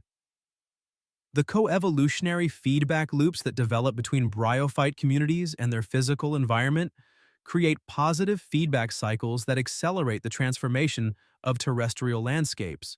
Moss communities modify local climate conditions in ways that favor their own persistence and expansion. The soil development that bryophytes facilitate creates conditions that support more complex plant communities, which in turn provide protection and resources that benefit bryophyte populations. The irony of humble dominance becomes apparent as these diminutive plants begin to exert influence over continental-scale processes. Individual moss plants, barely visible against the vastness of continental landscapes, collectively transform the appearance and function of entire terrestrial regions. Their patient work of biological carpet weaving creates the foundation for all subsequent terrestrial ecosystem development, demonstrating the profound influence that can result from the accumulated effects of countless small organisms working in biological concert. The vascular revolution transforms terrestrial plant architecture through innovations that solve the fundamental engineering challenges of growing tall in environments where structural support and resource transport must operate against gravitational forces unknown to aquatic life. The evolution of xylem and phloem, specialized tissues capable of moving water, nutrients and photosynthetic products across distances measured in meters rather than millimeters, represents one of the most significant architectural advances in the history of terrestrial life. The hydraulic engineering principles that govern vascular tissue function push biological systems into realms of physics that have no equivalent in oceanic environments. Water transport through xylem tissues operates under tension forces that can exceed atmospheric pressure by orders of magnitude, creating conditions that would instantly cavitate and destroy most mechanical systems. Yet biological solutions to these challenges prove remarkably elegant, relying on molecular-scale interactions between water molecules and specialized cell wall compounds to maintain continuous liquid columns across vertical distances that will eventually span tens of meters. The cellular architecture of xylem tissue demonstrates precision engineering that rivals any human technology.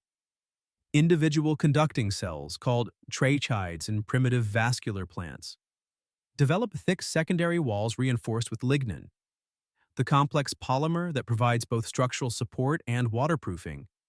These cells undergo programmed death as they mature, creating hollow tubes that can transport water without the metabolic costs associated with maintaining living cytoplasm.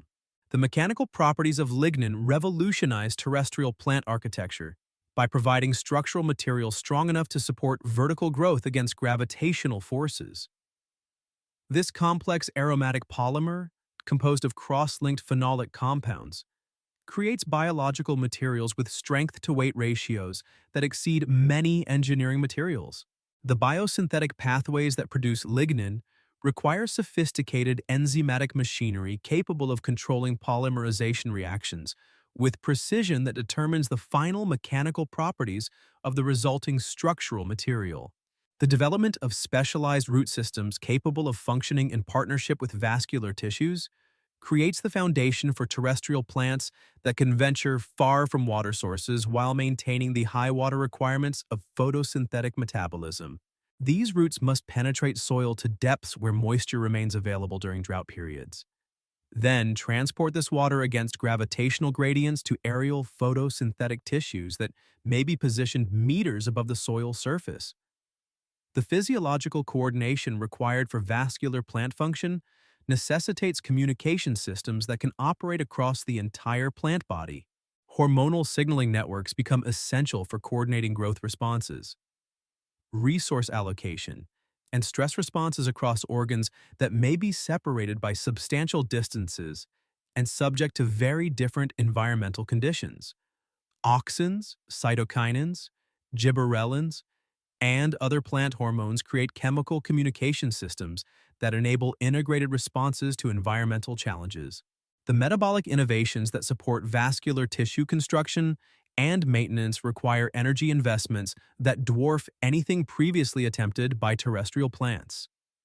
Lignin biosynthesis alone consumes substantial fractions of the plant's photosynthetic output, while the maintenance of transport systems operating under extreme physical stress demands continuous repair and replacement of damaged cellular components. Only plants capable of achieving high rates of photosynthetic carbon fixation can support the metabolic costs associated with vascular tissue function. The ecological implications of vascular plant evolution extend far beyond the individual organisms that develop these innovations. The ability to grow tall creates competitive advantages in light capture that drive evolutionary arms races toward ever greater height. The first plants to achieve vertical dominance in terrestrial habitats gain disproportionate access to solar energy while simultaneously shading competitors that remain limited to low-growing growth forms. The three-dimensional structure that vascular plants begin to impose on terrestrial landscapes creates entirely new categories of habitat that were impossible in the low-growing ecosystems dominated by bryophytes. Vertical stratification of vegetation creates multiple canopy layers, each with distinct light environments, humidity conditions, and microclimate characteristics. These habitat diversifications provide opportunities for ecological specialization that will drive the evolution of increasingly complex terrestrial ecosystems. The hydrological modifications that result from vascular plant establishment transform watershed dynamics across entire continental regions. Deep root systems access groundwater reserves that were previously isolated from biological influence, bringing water to the surface through transpiration processes that increase local humidity and moderate temperature extremes. The interception of precipitation by plant canopies begins to regulate the timing and intensity of water delivery to soil systems. The seasonal patterns that characterize vascular plant growth create terrestrial biological rhythms of unprecedented complexity and predictability. Spring growth begins when soil temperatures and day length reach thresholds that trigger hormonal cascades, controlling bud break and shoot elongation. Summer growth proceeds at maximum rates when temperature, light, and water availability reach optimal combinations. Autumn senescence involves the systematic breakdown and recycling of cellular components in preparation for winter dormancy. The genetic regulatory networks that control vascular tissue development demonstrate the sophisticated molecular machinery that terrestrial plants must evolve to coordinate complex multicellular architecture. Master regulatory genes control the timing and location of xylem and phloem differentiation, while secondary regulatory networks fine-tune the properties of individual cell types. The transcriptional cascades that orchestrate these developmental programs require precise spatial and temporal control of gene expression across multiple tissue types. The biomechanical properties of vascular plant architecture require optimization algorithms that balance multiple competing demands. Structural support must be sufficient to prevent mechanical failure under wind loads and gravitational stress. But excessive structural investment reduces the resources available for growth and reproduction. Transport capacity must meet the demands of photosynthetic tissues under peak activity conditions. But overinvestment in transport infrastructure imposes metabolic costs that reduce competitive ability. The evolutionary arms races that develop between vascular plants competing for light resources drive innovations in plant architecture that will continue for hundreds of millions of years. The ability to overtop competitors provides such significant advantages in resource access that natural selection strongly favors any innovation that enables greater height achievement. This selective pressure drives the evolution of increasingly sophisticated structural and transport systems that enable ever greater vertical growth. The chemical innovations that enable vascular tissue function require biosynthetic pathways that can produce specialized compounds unknown in non-vascular plants. Lignin synthesis requires the coordinated action of multiple enzymes that control polymerization reactions with extraordinary precision. Suberin and other specialized lipids create waterproof barriers that prevent unwanted water loss from transport tissues. Secondary metabolites provide protection against herbivores and pathogens that pose particular threats to long-lived structural tissues. The physiological integration that characterizes vascular plants necessitates sensing and response systems that can monitor conditions throughout the plant body and coordinate appropriate responses. Root systems must communicate information about soil moisture and nutrient availability to aerial parts that make decisions about growth allocation and stomatal behavior. Shoot systems must provide feedback about light availability and photosynthetic rates to root systems that adjust their growth patterns accordingly. The mystery of developmental coordination reveals the remarkable precision of biological control systems that can orchestrate the construction of complex multicellular architecture. Vascular tissue differentiation must be coordinated with overall plant growth patterns to ensure that transport capacity matches metabolic demands. Cell division and expansion must be regulated to maintain tissue integrity under the mechanical stresses associated with vertical growth and environmental perturbations. The coevolutionary relationships that develop between vascular plants and their physical environment create feedback loops that accelerate ecosystem development and stability. Plant communities modify soil chemistry through root exudates and leaf litter decomposition, creating conditions that favor particular associations of soil organisms. The structural complexity that vascular plants provide creates habitat for numerous other organisms that contribute to ecosystem function through pollination, seed dispersal, and nutrient cycling. The irony of vertical ambition becomes apparent as these architectural innovations create competitive pressures that drive all terrestrial plants toward increased height and structural complexity. The very success of early vascular plants in achieving competitive advantages through superior height creates selective pressures that favor ever greater size and complexity, launching terrestrial plant evolution on a trajectory toward the towering forest ecosystems that will someday dominate continental landscapes. Chemical warfare against stone begins with molecular precision as plant roots deploy biochemical arsenals that transform the fundamental chemistry of continental surfaces. The organic acids, enzymes, and other compounds that roots release into their immediate environment represent some of the most effective geological agents that biological systems have ever evolved. Capable of dissolving mineral bonds that have remained stable for billions of years and accelerating weathering processes by orders of magnitude compared to purely physical and chemical mechanisms. The diversity of organic acids that plant roots produce demonstrates the sophisticated biochemical strategies that terrestrial plants employ in their patient work of geological transformation. Citric acid, the same compound that gives citrus fruits their characteristic tartness, becomes a powerful geological agent when secreted by root tips in concentrations that can locally acidify soil solutions to pH levels approaching those of vinegar. Malic acid, oxalic acid, and dozens of other organic compounds create chemical microenvironments around individual roots that dissolve specific mineral phases with surgical precision. The selectivity of these biochemical weathering processes enables plants to target particular elements essential for their nutrition while leaving other mineral components relatively unchanged.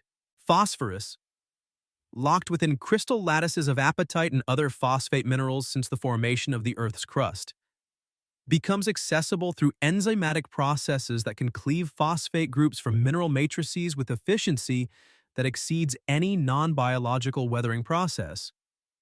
Potassium, trapped within feldspar crystallines, yields to organic acid attacks that exploit specific crystallographic weaknesses. The energetic investment that plants make in chemical weathering reveals the extraordinary value that terrestrial ecosystems place on access to mineral nutrients. The metabolic pathways that produce these organic acids divert substantial fractions of photosynthetic carbon away from growth and reproduction. Yet the nutrients that become available through this chemical mining more than compensate for the initial energy investment.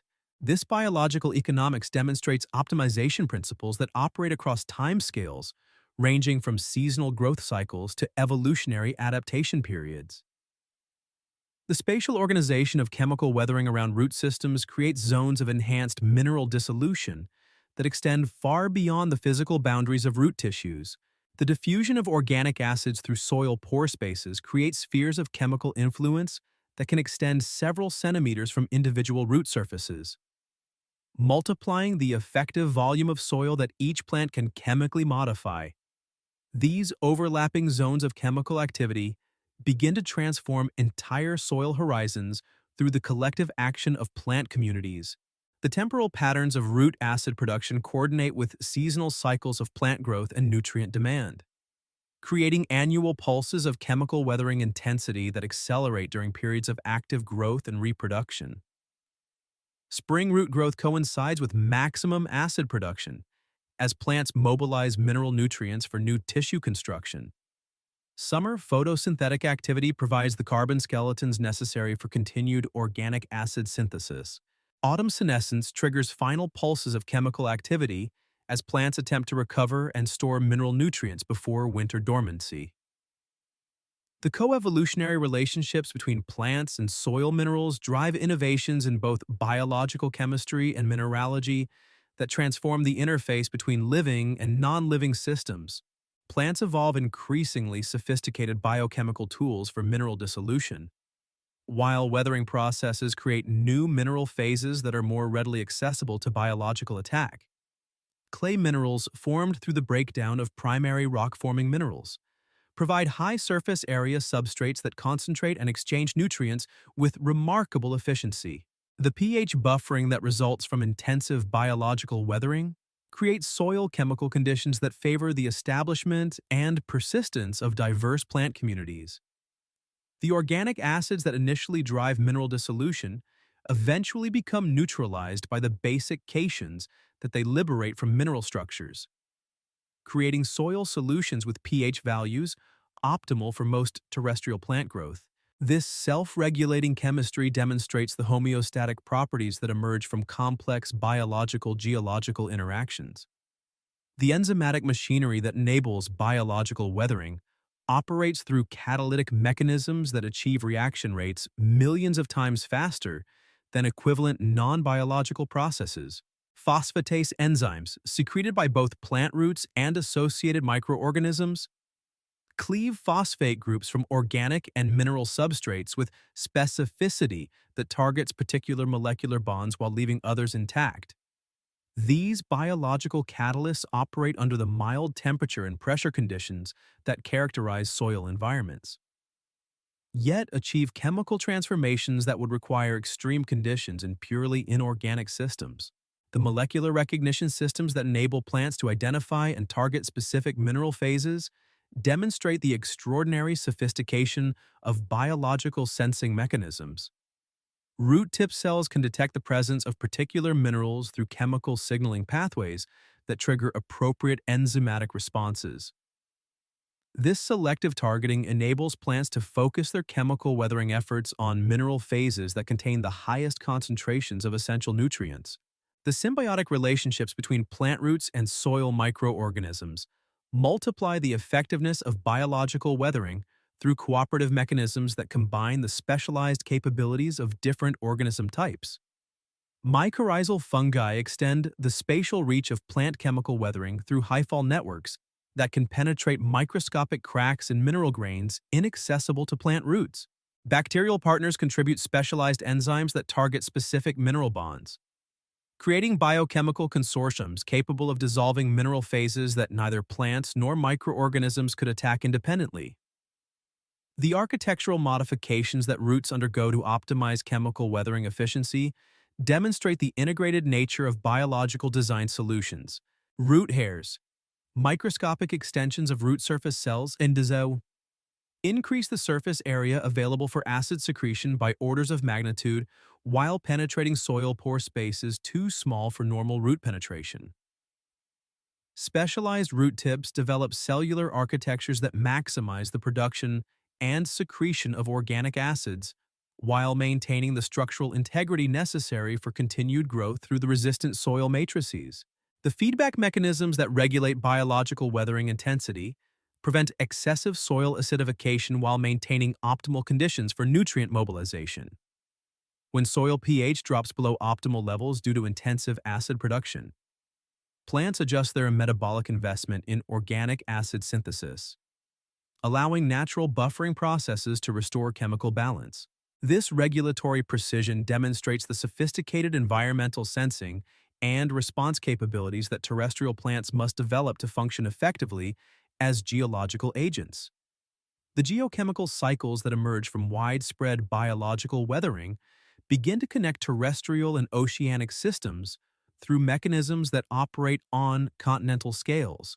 The dissolved ions liberated by plant-mediated weathering enter groundwater and surface water systems, eventually reaching the oceans where they influence marine productivity and climate regulation. This terrestrial contribution to global geochemical cycling represents one of the first mechanisms by which land-based ecosystems begin to influence planetary-scale processes. The crystallographic specificity of biological weathering processes reveals the molecular-level precision with which biological systems can manipulate inorganic materials. Different organic acids preferentially attack specific crystallographic faces of mineral grains, creating distinctive etching patterns that can be preserved in the geological record. These biogenic weathering signatures provide paleontologists with evidence of early terrestrial plant activity in rocks formed hundreds of millions of years ago. The thermodynamic efficiency of biological weathering demonstrates the optimization principles that govern the evolution of biochemical systems. The energy required to break specific mineral bonds through biological catalysis represents only a small fraction of the energy that would be needed to achieve equivalent results through purely chemical processes.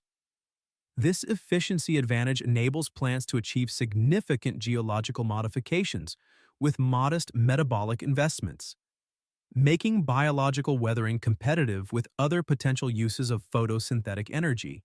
The cumulative effects of biological weathering begin to modify the chemical composition of entire watersheds, as dissolved products of plant-mediated mineral dissolution accumulate in soil solutions, groundwater, and surface waters.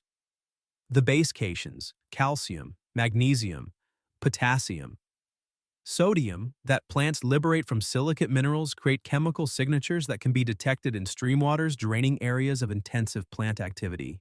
These geochemical tracers provide evidence of the expanding influence of terrestrial ecosystems on regional hydrology and water chemistry. The evolutionary arms race between plants and mineral resistance drives the development of increasingly sophisticated biochemical weathering strategies. As easily weathered minerals become depleted from surface soils, plants evolve enhanced capabilities for attacking more resistant mineral phases. This escalating biological assault on continental geology accelerates the transformation of rock surfaces into complex, nutrient-rich soils capable of supporting diverse terrestrial ecosystems. The isotopic signatures that result from biological weathering processes create geochemical records that preserve information about ancient terrestrial ecosystem activity. The preferential dissolution of particular mineral phases alters the isotopic composition of soil solutions in ways that can be preserved in secondary minerals formed through weathering processes. These isotopic archives provide windows into the intensity and geographic extent of early terrestrial plant activity.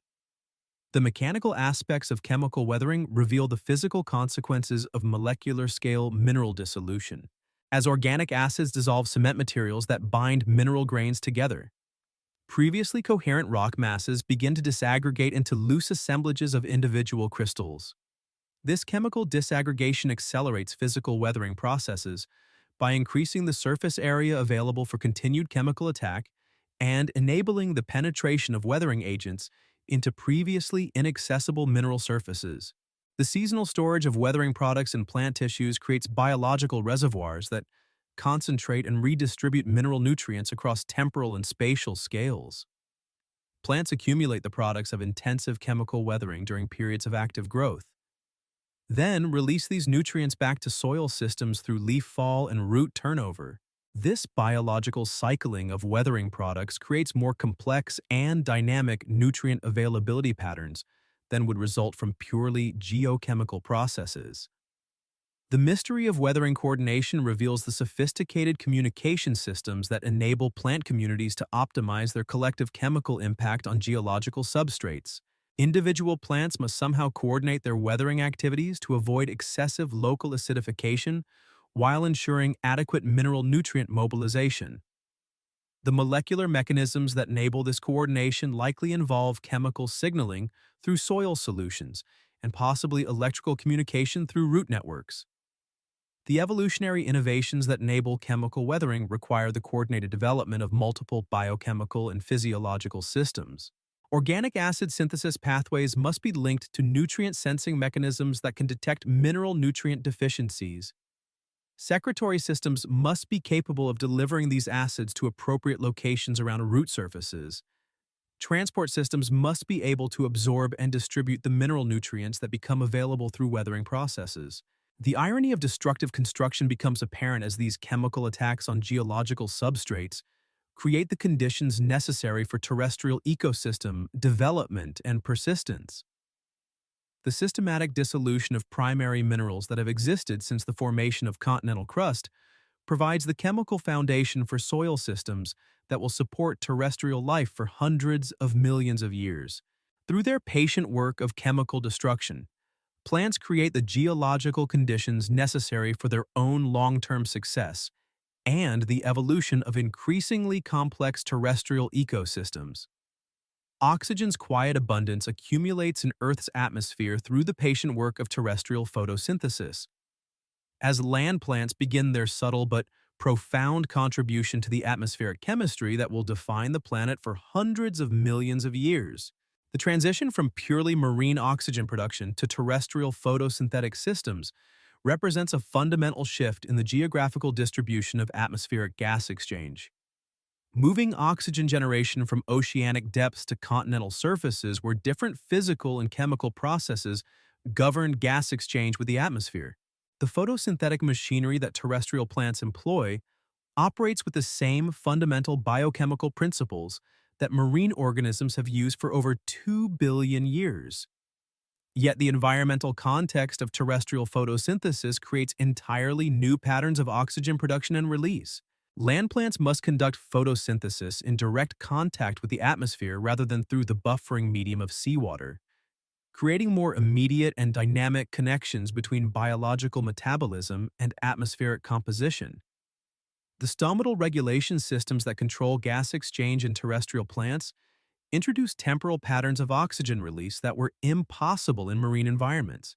Ocean-dwelling photosynthetic organisms release oxygen continuously into surrounding water, where it dissolves and mixes according to physical oceanographic processes. Terrestrial plants, however, release oxygen in pulses controlled by stomatal behavior, creating daily and seasonal rhythms of atmospheric oxygen production that correlate with light availability, temperature, and water stress. The geographic distribution of early terrestrial plant communities begins to create spatial heterogeneity in atmospheric oxygen production that will eventually influence global circulation patterns and climate regulation. Coastal regions, where pioneer plant communities first establish themselves, become focal points of terrestrial oxygen production that supplement the oceanic sources that have dominated atmospheric chemistry for billions of years. These terrestrial oxygen sources operate according to different environmental controls than marine systems, adding complexity and resilience to global atmospheric regulation. The biochemical efficiency of terrestrial photosynthesis proves remarkably high under optimal conditions, approaching theoretical limits for the conversion of solar energy into chemical bond energy. The absence of light limitations that characterize deep oceanic environments enables terrestrial plants to achieve photosynthetic rates per unit biomass that often exceed those of marine systems. This enhanced efficiency multiplies the atmospheric impact of terrestrial photosynthesis even when total terrestrial biomass remains small compared to oceanic primary productivity.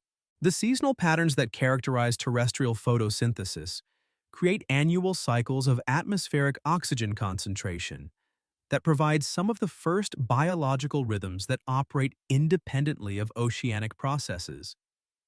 Spring leaf emergence triggers massive increases in terrestrial oxygen production, as plants mobilize stored reserves for new growth. Summer photosynthetic activity reaches maximum rates when temperature, light, and water availability achieve optimal combinations. Autumn senescence temporarily reduces oxygen production, while contributing to soil organic matter through leaf fall and plant senescence. The altitudinal distribution of terrestrial plant communities begins to create vertical gradients in atmospheric oxygen production that interact with atmospheric circulation patterns in novel ways. Mountain slopes colonized by early terrestrial plants become zones of enhanced oxygen production at elevations where atmospheric pressure and temperature conditions differ significantly from sea level. These high-altitude oxygen sources contribute to atmospheric mixing processes that distribute terrestrial photosynthetic products across broader geographic regions. The coevolutionary relationships between terrestrial plants and atmospheric composition create feedback loops that will prove crucial to long-term atmospheric stability. Higher atmospheric oxygen concentrations favor the evolution of more efficient respiratory systems in terrestrial organisms, while also creating conditions that support more intense combustion processes during natural fires. These opposing effects create complex dynamics that will influence terrestrial ecosystem development for hundreds of millions of years. The physiological adaptations that enable terrestrial plants to function as efficient oxygen producers require cellular modifications that optimize photosynthetic machinery for operation in aerial environments. Chloroplast organization must be optimized for high light intensities that would damage oceanic photosynthetic systems. Gas exchange systems must balance oxygen production against water conservation requirements that were irrelevant for aquatic organisms. Carbon concentrating mechanisms must operate efficiently in atmospheric environments where carbon dioxide concentrations remain relatively low. The temporal coordination between photosynthetic oxygen production and respiratory oxygen consumption in terrestrial plant communities creates daily rhythms of net atmospheric oxygen exchange that depend on the balance between these competing processes. Daytime photosynthesis typically produces oxygen in excess of respiratory consumption, creating net oxygen release to the atmosphere. Nighttime respiration continues in the absence of photosynthesis, creating periods of net oxygen consumption that partially offset daytime oxygen production. The architectural innovations that enhance terrestrial oxygen production efficiency drive the evolution of plant structures optimized for atmospheric gas exchange. Leaf surfaces develop cellular arrangements that maximize exposure to atmospheric carbon dioxide while minimizing water loss. Stomatol densities and distribution patterns evolve to optimize the balance between photosynthetic gas exchange and water conservation.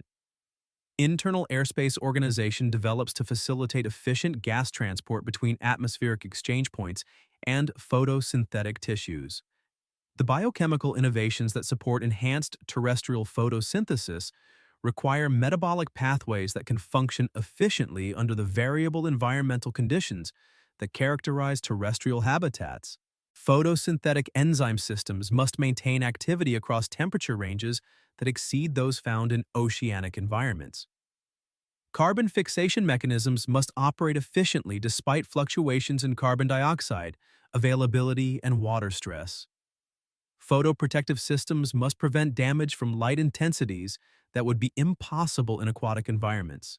The nutrient cycling implications of terrestrial oxygen production reveal the interconnected nature of atmospheric and soil biogeochemistry. Enhanced photosynthetic rates enable greater biomass production, which in turn supports more intensive nutrient cycling through plant tissues and soil organic matter. The oxygen that plants release to the atmosphere participates in soil oxidation processes that influence nutrient availability and soil chemistry. These connections between atmospheric and terrestrial biogeochemistry create complex feedback systems that will characterize Earth system dynamics for the remainder of planetary history. The evolutionary consequences of enhanced atmospheric oxygen availability begin to influence the direction of biological innovation in ways that will prove crucial to future ecosystem development. Higher oxygen concentrations enable more efficient respiratory metabolism in existing organisms, while also making possible the evolution of larger, more complex organisms with higher metabolic demands. These oxygen-enabled evolutionary innovations will eventually lead to the complex terrestrial ecosystems that characterize modern continental landscapes. The global circulation patterns that transport terrestrial oxygen production across continental and oceanic systems create the first mechanisms by which land-based biological processes begin to influence global atmospheric chemistry. Atmospheric circulation carries oxygen produced by terrestrial plants across vast distances, mixing it with oceanic oxygen sources to create global atmospheric composition that reflects the combined influence of both marine and terrestrial ecosystems. The isotopic signatures that characterize terrestrial oxygen production provide geochemical tracers that enable scientists to distinguish between marine and terrestrial sources of atmospheric oxygen in ancient atmospheres. The slightly different isotopic compositions of oxygen produced through terrestrial versus marine photosynthesis create distinctive chemical fingerprints that can be preserved in ancient atmospheric records, allowing reconstruction of the relative contributions of land and sea to past atmospheric composition. The mystery of atmospheric regulation reveals the sophisticated feedback mechanisms that maintain atmospheric oxygen concentrations within ranges compatible with complex life. Too little oxygen limits respiratory metabolism and complex ecosystem development. Too much oxygen creates fire hazards that would destroy terrestrial plant communities and create atmospheric conditions hostile to most forms of life. The regulatory mechanisms that maintain optimal oxygen levels operate through complex interactions between biological productivity, atmospheric circulation, and geochemical processes. The irony of atmospheric liberation becomes apparent as terrestrial plants, which evolve specifically to escape the limitations of aquatic environments, begin to influence the atmospheric composition that determines the environmental conditions for all subsequent terrestrial evolution. The oxygen that land plants add to the atmosphere creates new possibilities for respiratory metabolism, while also imposing new constraints through fire risks and oxidative stress, demonstrating the complex consequences of biological innovations that operate on planetary scales. The first forest whispers begin as scattered individuals of early tree-like plants achieve heights that transform the architecture of terrestrial landscapes from horizontal carpets of bryophytes to vertical communities that create shade, shelter, and entirely new categories of terrestrial habitat. These primitive trees, rising perhaps 10 meters above surfaces that have known only low-growing vegetation for millions of years, represent a fundamental reorganization of how terrestrial ecosystems capture and distribute solar energy, water, and nutrients. The engineering challenges that tree-like growth presents to early terrestrial plants require innovations in structural biology that push the limits of what organic materials can accomplish. Supporting substantial biomass against gravitational forces while maintaining flexibility sufficient to survive wind loading demands cellular architectures and biochemical materials that combine strength, elasticity, and efficiency in ways that have no precedent in biological design. Lignin, that complex aromatic polymer that provides woody strength, must be produced in quantities that represent substantial fractions of total plant metabolism. The hydraulic systems that enable tall plants to transport water from soil to aerial photosynthetic tissues operate under physical constraints that challenge fundamental assumptions about biological transport mechanisms. Water must be lifted against gravitational gradients using only the energy provided by solar heating and transpiration, creating tension forces in plant vascular systems that approach the theoretical limits of liquid water stability. The cavitation resistance that prevents transport system failure under these extreme conditions requires cellular wall architectures of extraordinary sophistication. The three-dimensional light environment that emerges as tree-like plants begin to overtop low-growing communities creates vertical stratification patterns that will characterize terrestrial ecosystems for hundreds of millions of years.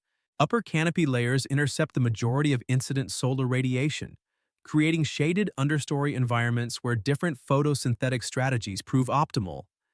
This light partitioning drives evolutionary innovations in shade tolerance and light capture efficiency that diversify terrestrial plant communities in ways that were impossible in uniformly low-growing ecosystems.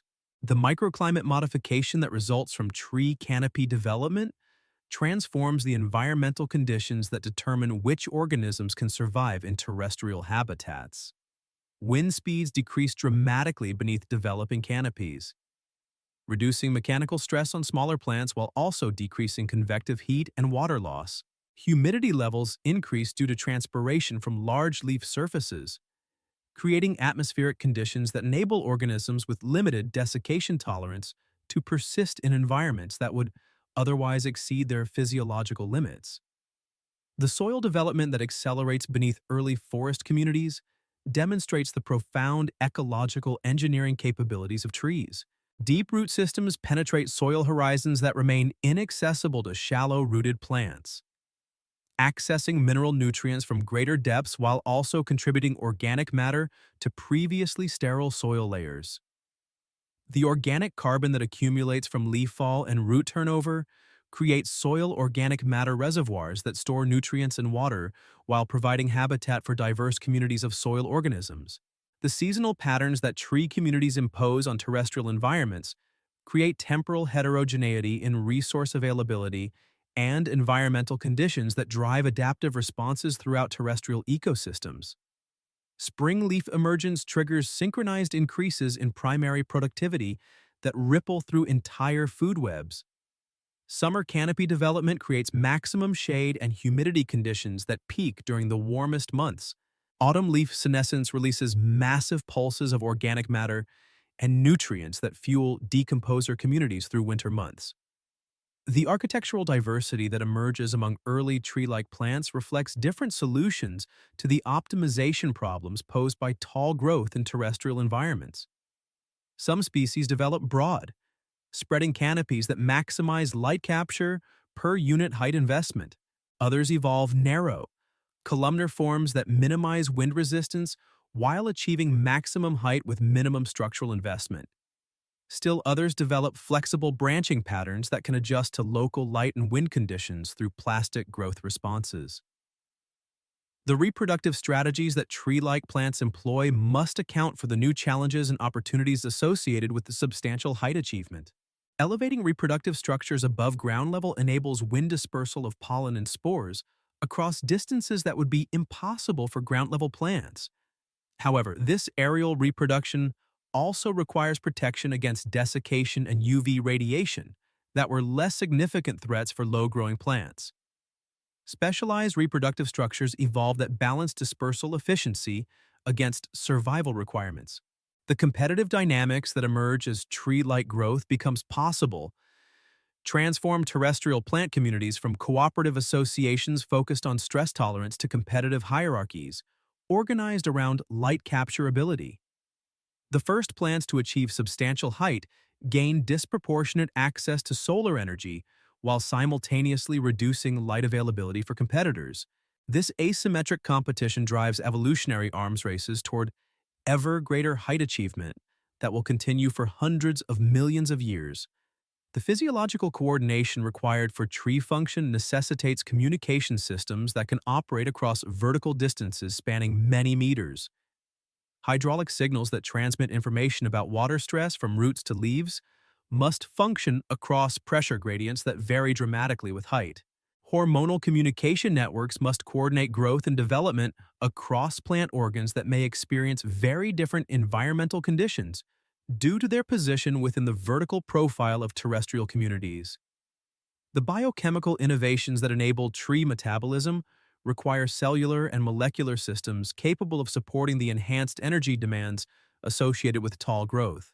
Photosynthetic machinery must operate efficiently under the highlight conditions that characterize tree canopies, while also providing sufficient energy for the massive construction and maintenance costs of woody tissue. Respiratory systems must be capable of supporting the enhanced metabolic rates required for active transport processes operating across substantial vertical distances.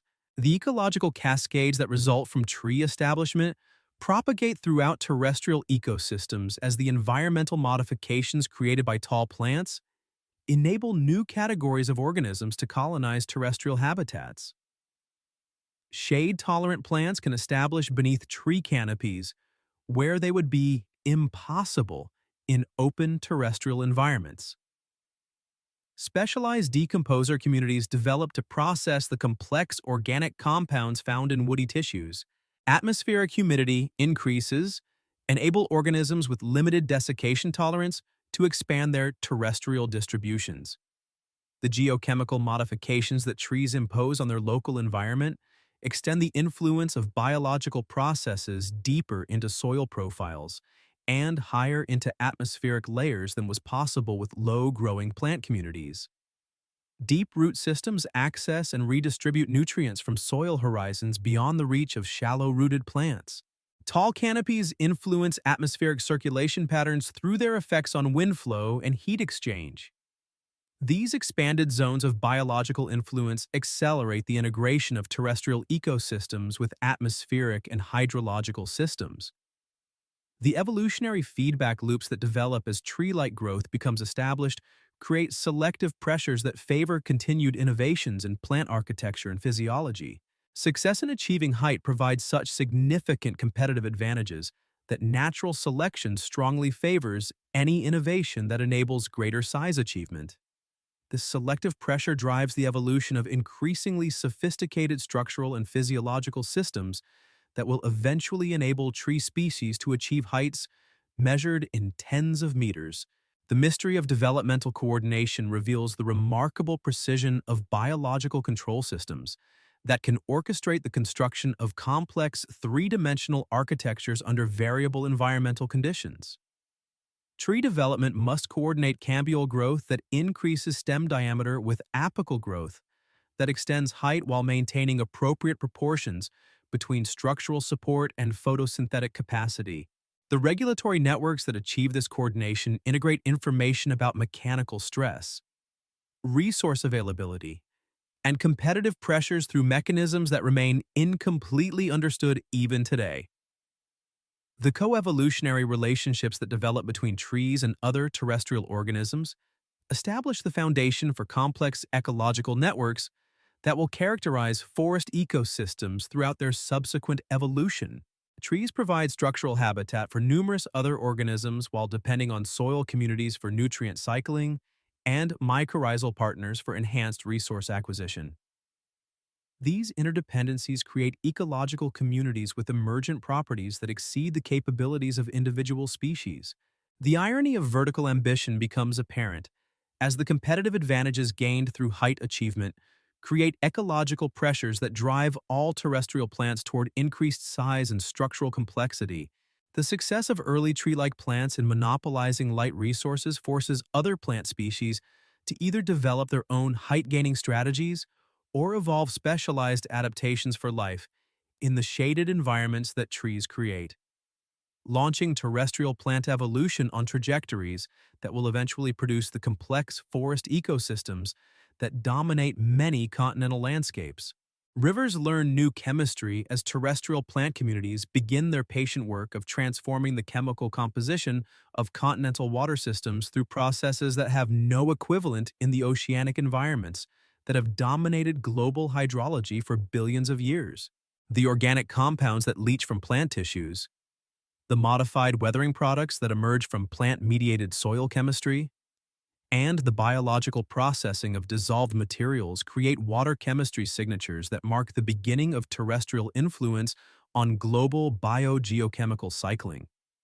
The dissolved organic matter that enters stream systems from terrestrial plant communities represents an entirely new category of compounds in Earth's surface waters: lignin breakdown products, tannins from decomposing leaves, and dozens of other complex organic molecules begin to accumulate in river waters as terrestrial plant biomass undergoes decomposition in soil and aquatic environments. These organic compounds create chemical conditions that influence everything from watercolor and taste to the biological communities that can survive in continental water systems. The temporal patterns of chemical input from terrestrial communities create seasonal variations in river chemistry that reflect the annual cycles of plant growth, reproduction, and senescence.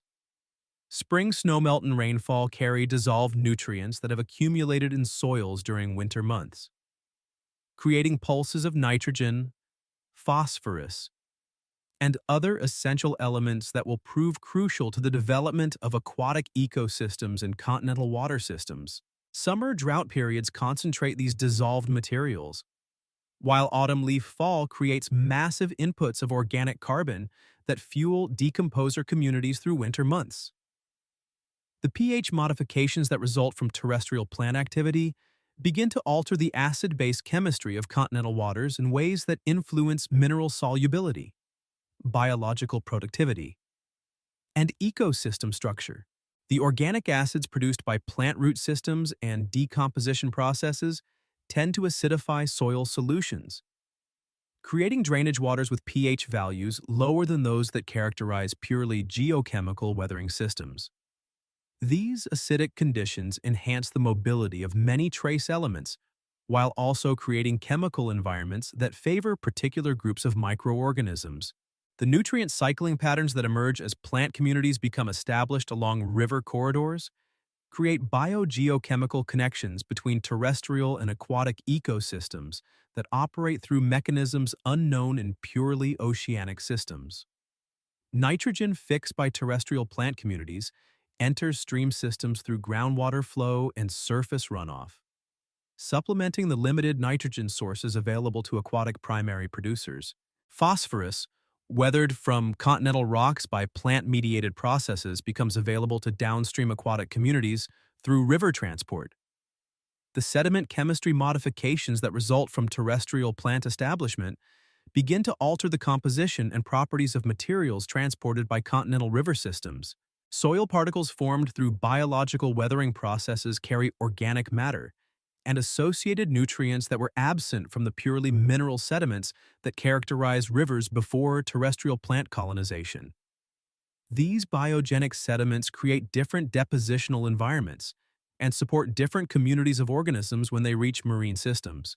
The hydrological modifications that tree canopies and root systems impose on watershed dynamics begin to alter the timing and intensity of water delivery to stream systems in ways that will prove crucial to aquatic ecosystem development.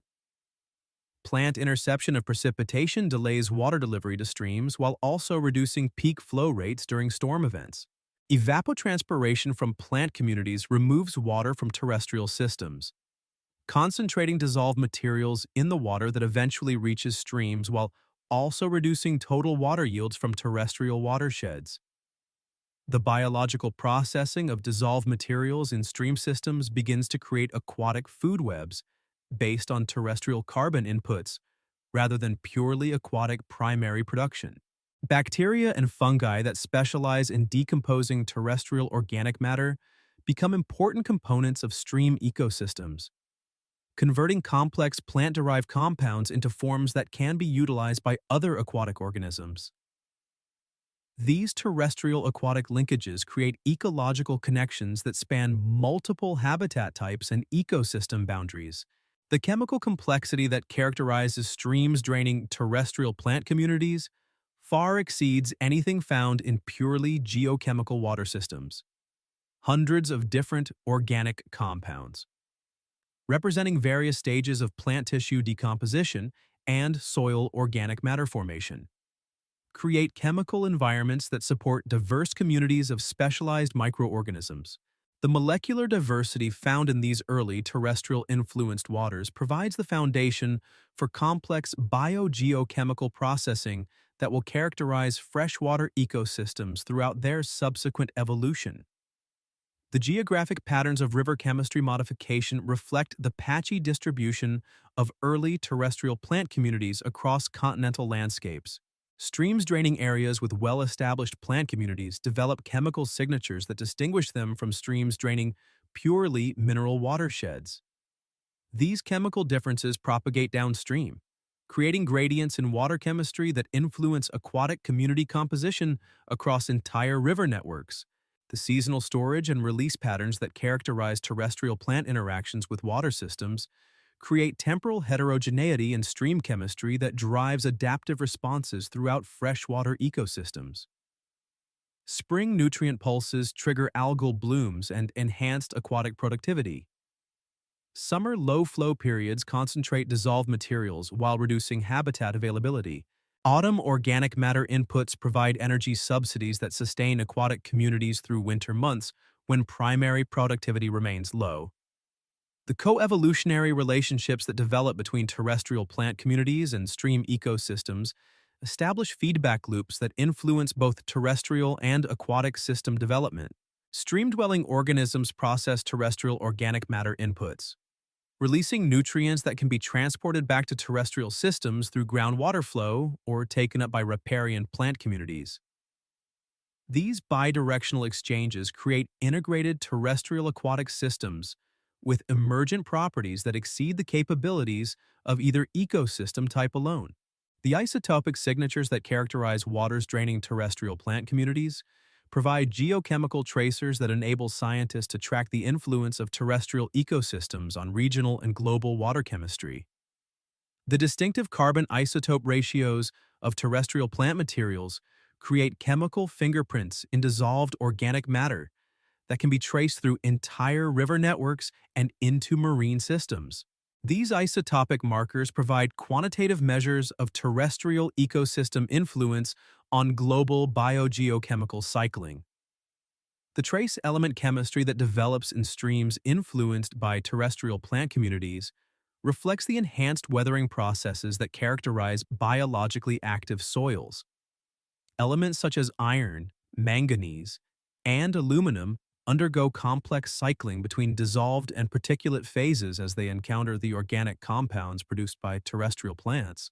These trace element cycles create chemical conditions that influence biological productivity, while also affecting water quality characteristics that determine habitat suitability for aquatic organisms. The alkalinity modifications that result from terrestrial plant influence on watershed chemistry begin to alter the buffering capacity of continental water systems against acid inputs from atmospheric deposition and other sources. The organic acids produced by plant communities tend to reduce water alkalinity, while the enhanced weathering of silicate minerals by plant root systems tends to increase alkalinity through the release of basic cations. The balance between these competing processes determines the overall buffering capacity of terrestrial-influenced water systems. The dissolved gas chemistry that characterizes streams draining terrestrial plant communities differs significantly from that found in purely geochemical systems. Oxygen concentrations fluctuate dramatically due to the combined effects of terrestrial organic matter decomposition and aquatic photosynthesis. Carbon dioxide levels reflect the respiratory activity of soil communities and the decomposition of terrestrial organic matter in aquatic environments. These gas concentration patterns create chemical conditions that influence the biological communities that can survive in continental water systems.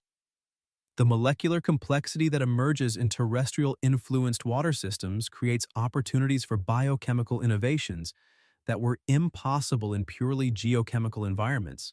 Specialized enzymes that can process complex terrestrial organic compounds enable microorganisms to exploit energy sources that were previously unavailable in aquatic systems.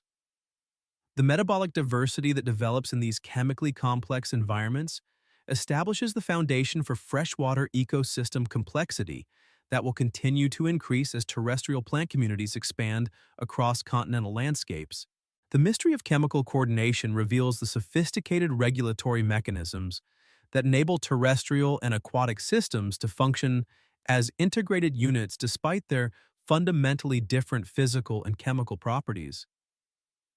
The timing of nutrient release from terrestrial systems must somehow coordinate with the seasonal needs of aquatic communities.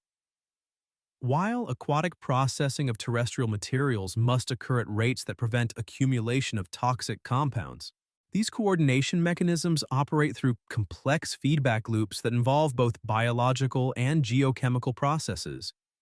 The irony of chemical education becomes apparent as rivers, which have served as passive transport systems for billions of years, begin to function as active biochemical processors that transform the materials they carry while simultaneously being transformed by these same materials. The patient work of terrestrial plants in modifying continental chemistry creates new categories of dissolved materials that require new processing mechanisms, launching freshwater ecosystem evolution on trajectories that will eventually produce the complex biogeochemical cycling that characterizes modern river systems. Life's expanding footprint spreads across continental surfaces as terrestrial ecosystems develop the complexity and resilience necessary to venture beyond the coastal margins where plants first achieve success in aerial environments. The gradual colonization of continental interiors represents one of the most significant ecological transitions in Earth's history, transforming vast areas that have remained sterile since continents first emerged from ancient seas into productive ecosystems capable of supporting increasingly diverse communities of organisms. The environmental gradients that characterize continental interiors present challenges that exceed anything encountered in coastal zones where terrestrial life first achieved success. Temperature extremes become more severe with distance from oceanic thermal buffering, creating daily and seasonal fluctuations that test the physiological limits of organisms adapted to relatively stable coastal conditions. Precipitation patterns become less predictable and more variable, creating drought stress that challenges water management strategies developed in more humid coastal environments. The soil development processes that enable ecosystem establishment in continental interiors proceed through mechanisms that demonstrate the remarkable ecosystem engineering capabilities of terrestrial plant communities. Pioneer species establish themselves in mineral soils with minimal organic matter content, then gradually modify soil chemistry and structure through root activity, organic matter inputs, and associated microbial communities. This biological soil development creates feedback loops that accelerate ecosystem establishment and enable the colonization of progressively more challenging terrestrial environments. The dispersal mechanisms that enable terrestrial organisms to reach continental interiors operate through atmospheric transport systems that were irrelevant to oceanic life but become crucial for terrestrial ecosystem expansion. Wind-dispersed spores and seeds can travel hundreds of miles from established coastal populations to suitable habitat patches in continental interiors, creating isolated populations that may develop unique adaptations to local environmental conditions. These long-distance dispersal events establish genetic connections between geographically separated populations, while also enabling rapid colonization of suitable habitats as they become available. The water cycle modifications that result from terrestrial ecosystem expansion begin to alter continental climate patterns in ways that favor continued ecosystem development.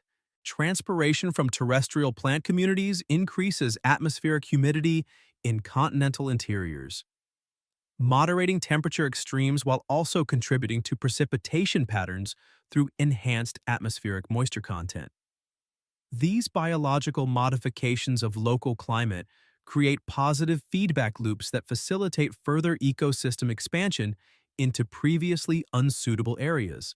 The nutrient cycling innovations that enable ecosystem function in continental interiors require biogeochemical strategies adapted to environments where external nutrient inputs remain minimal and internal cycling efficiency becomes crucial for ecosystem persistence. Deep-rooted plants access nutrients from soil horizons beyond the reach of shallow-rooted species, while mycorrhizal associations enhance nutrient uptake efficiency and enable resource sharing between plants growing in nutrient-poor soils. Specialized decomposer communities develop that can process organic matter efficiently under the variable moisture and temperature conditions that characterize continental climates. The architectural diversity that emerges among terrestrial plants colonizing continental interiors reflects adaptive responses to environmental challenges that differ significantly from those encountered in coastal habitats. Drought tolerance becomes a critical factor limiting species distributions, favoring plants with enhanced water storage capacity, reduced leaf surface area, and specialized metabolic pathways that minimize water loss during photosynthesis. Cold tolerance assumes greater importance in continental interiors where temperature fluctuations exceed those found in coastal environments. The seasonal adaptation strategies that terrestrial plants develop for continental interior environments create biological rhythms that must coordinate with temperature and precipitation patterns, rather than the relatively predictable photoperiod changes that govern coastal ecosystems. Winter dormancy mechanisms must provide protection against temperature extremes that exceed anything found in oceanic climates. Spring growth initiation must be carefully timed to avoid late frost events that could destroy new growth, while also taking advantage of optimal temperature and moisture conditions when they occur. The competitive relationships that develop among terrestrial plants in continental interior environments reflect resource limitation patterns that differ from those characterizing coastal ecosystems. Water becomes the primary limiting factor in many continental interior habitats, creating competitive hierarchies based on drought tolerance and water use efficiency, rather than the light competition that characterizes many coastal plant communities. This shift in competitive relationships drives evolutionary innovations in plant-water relations and creates opportunities for species with specialized drought adaptations. The ecological niche diversification that occurs as terrestrial ecosystems expand into continental interiors creates opportunities for specialization that were impossible in the relatively uniform coastal environments where terrestrial life first developed. Microhabitat heterogeneity associated with topographic variation, soil differences, and local climate patterns provides numerous ecological niches that can support species with specialized habitat requirements. This ecological diversification accelerates evolutionary radiation among terrestrial organisms and increases overall ecosystem complexity. The biogeographic patterns that emerge as terrestrial ecosystems colonize continental interiors reflect the interaction between dispersal limitations, environmental gradients, and evolutionary adaptation processes. Species that achieve early establishment in continental interior habitats may undergo genetic isolation that promotes evolutionary divergence from coastal populations. This allopatric speciation process increases biological diversity while also creating endemic species assemblages that develop unique ecosystem characteristics. The disturbance regimes that characterize continental interior environments create temporal heterogeneity and habitat availability that influences ecosystem structure and species composition in ways that were less important in stable coastal environments. Periodic droughts, extreme temperature events, and other climatic disturbances create opportunities for colonization by stress-tolerant species while also maintaining habitat heterogeneity that supports species diversity. These disturbance-dependent ecosystems develop resilience mechanisms that enable persistence despite environmental variability. The food web complexity that develops in terrestrial ecosystems of continental interiors reflects the increasing diversity of primary producers and the specialized consumer communities that evolve to exploit terrestrial plant productivity. Herbivorous insects begin to exploit terrestrial plant resources, creating the first truly terrestrial food webs that operate independently of aquatic energy sources. Decomposer communities become increasingly diverse as they adapt to process the wide variety of plant materials produced by diverse terrestrial plant communities. The genetic diversity patterns that characterize terrestrial plant populations in continental interiors demonstrate the evolutionary consequences of expansion into challenging environments. Populations established through long-distance dispersal often show reduced genetic diversity compared to coastal source populations. Yet they also experience strong selection pressures that can lead to rapid adaptive evolution.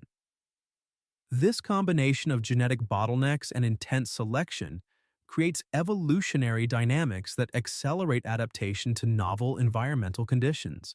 The ecosystem services that terrestrial communities provide in continental interiors begin to influence regional environmental conditions in ways that extend far beyond the boundaries of individual ecosystems.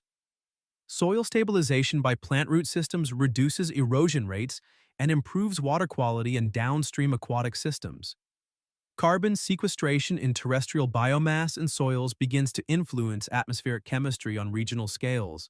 These ecosystem services create environmental benefits that extend to surrounding areas and contribute to continental-scale environmental regulation. The co-evolutionary relationships that develop between terrestrial plants and their associated soil communities in continental interior environments establish specialized partnerships that enhance ecosystem resilience and productivity. Mycorrhizal associations become increasingly sophisticated as they adapt to nutrient-poor soils and variable moisture conditions. Nitrogen-fixing bacterial partnerships become crucial for ecosystem establishment in environments where atmospheric nitrogen represents the primary source of this essential element. The landscape connectivity that results from successful terrestrial ecosystem establishment in continental interiors creates biological corridors that enable genetic exchange and species migration across vast geographic areas. These biological connections facilitate evolutionary responses to environmental change while also enabling ecosystem recovery following disturbance events. The development of landscape-scale biological networks represents one of the most significant ecological achievements of early terrestrial ecosystem expansion. The mystery of coordination across vast distances reveals the sophisticated regulatory mechanisms that enable terrestrial ecosystems to maintain functional integrity despite geographic separation and environmental heterogeneity. Species composition and ecosystem processes must somehow remain compatible across different habitats to maintain the biological connections that enable landscape-scale ecosystem function. These coordination mechanisms likely involve both genetic constraints that limit evolutionary divergence and ecological processes that maintain functional similarity, despite environmental differences. The irony of continental conquest becomes apparent as organisms that evolve specifically to escape oceanic limitations begin to recreate many oceanic characteristics in terrestrial environments. The humidity modification, temperature buffering, and chemical complexity that terrestrial ecosystems create in continental interiors recreate some of the environmental stability that characterizes oceanic systems. Yet they accomplish this stability through biological rather than physical mechanisms, demonstrating the remarkable environmental engineering capabilities that emerge from complex terrestrial ecosystem development.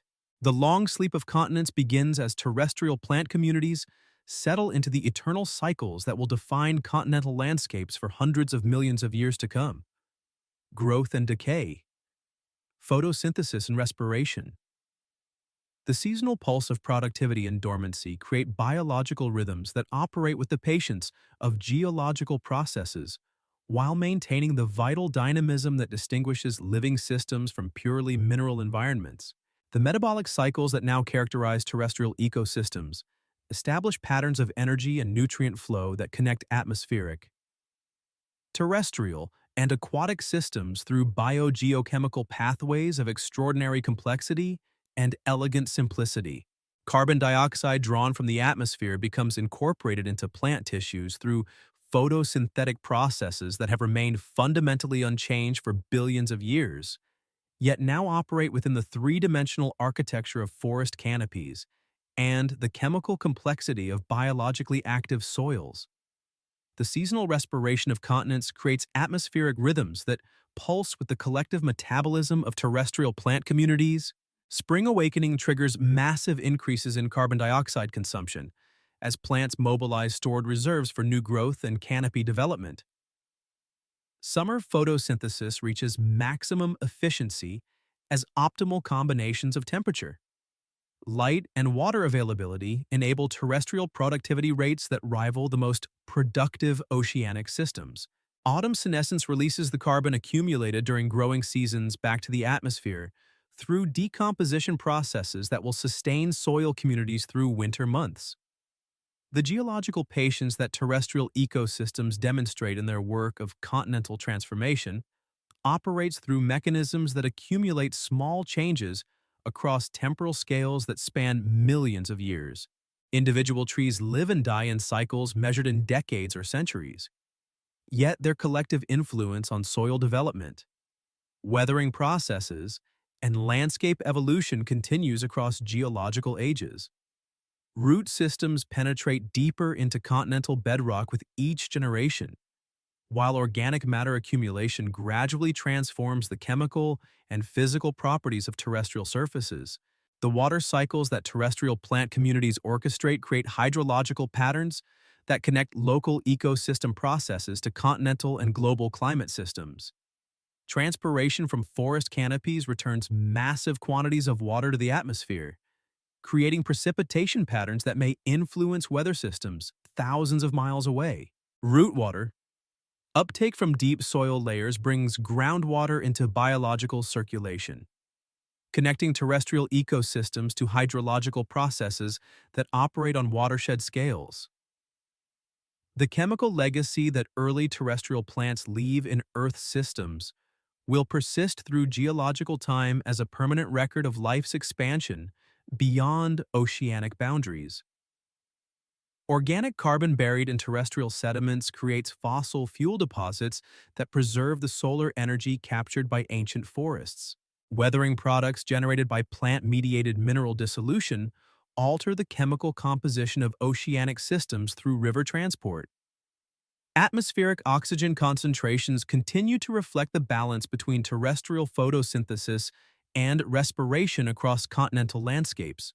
The evolutionary momentum that terrestrial plant communities establish through their successful colonization of continental surfaces creates selective pressures that will drive biological innovation for hundreds of millions of years. The competitive advantages gained through height achievement initiate evolutionary arms races that will eventually produce forest giants tens of meters tall. The ecological niches created by three-dimensional plant architecture provide opportunities for evolutionary diversification that will generate the spectacular biological diversity that characterizes modern terrestrial ecosystems. The silence that settles over these early terrestrial landscapes carries within it the potential for all the sounds that will someday characterize continental environments. The rustle of wind through leaves, the songs of birds that have not yet evolved, the buzz of insects that await the flowering plants that will provide both food and habitat, the calls of terrestrial vertebrates that will eventually venture from aquatic environments to exploit terrestrial resources. All these biological symphonies remain locked within the genetic potential of organisms that have only begun to explore terrestrial possibilities. The patience of photosynthesis continues its ancient work with the same molecular precision that has characterized this fundamental biological process since its emergence in oceanic environments billions of years ago. Chlorophyll molecules capture solar photons with quantum efficiency that approaches theoretical limits. Water molecules surrender their electrons to power carbon fixation reactions. And carbon dioxide molecules from the atmosphere become incorporated into organic compounds that will form the structural foundation of terrestrial ecosystems. The stillness of mineral surfaces gradually disappears as biological processes transform continental geology through mechanisms that operate with imperceptible slowness yet inexorable persistence. Soil formation accelerates under the influence of plant root activity and organic matter inputs. Chemical weathering rates increase as biological acids supplement purely geochemical dissolution processes. Physical erosion patterns change as plant root systems stabilize previously mobile sediments, while canopy development modifies wind and water flow patterns across terrestrial surfaces. The dreams of ecosystems yet to come rest within the genetic libraries carried by these pioneer terrestrial organisms, the complex pollination systems that will characterize flowering plant reproduction, the intricate seed dispersal mechanisms that will enable plant colonization of every terrestrial habitat, the sophisticated chemical defense systems that will mediate plant-herbivore interactions, the elaborate architectural innovations that will enable plants to compete successfully for light resources. All these evolutionary possibilities await future expression through natural selection, operating across millions of years of terrestrial ecosystem development. The breathing of the land establishes respiratory rhythms that will continue for geological ages, connecting terrestrial biological processes to atmospheric systems through gas exchange mechanisms of planetary significance. Oxygen released during photosynthesis supplements oceanic sources of atmospheric oxygen, while respiratory consumption during decomposition and plant metabolism removes carbon dioxide from atmospheric circulation. These terrestrial contributions to global atmospheric chemistry create biogeochemical feedback loops that will prove crucial to long-term climate stability. The memory of oceans persists in the water relations of terrestrial plants, which maintain cellular chemistries that reflect their aquatic ancestry while adapting to the challenges of aerial existence. The osmotic regulation systems that govern water balance in plant cells. The transport mechanisms that move water and dissolve nutrients through plant vascular systems. The photosynthetic machinery that splits water molecules to power carbon fixation. All these biological processes preserve molecular echoes of oceanic environments within organisms that have committed themselves to terrestrial existence. The future forests that will someday clothe these continental landscapes in green abundance exist as genetic potential within the simple plant communities that now establish the foundation for terrestrial ecosystem development. The towering redwoods and giant sequoias that will eventually achieve heights measured in hundreds of feet.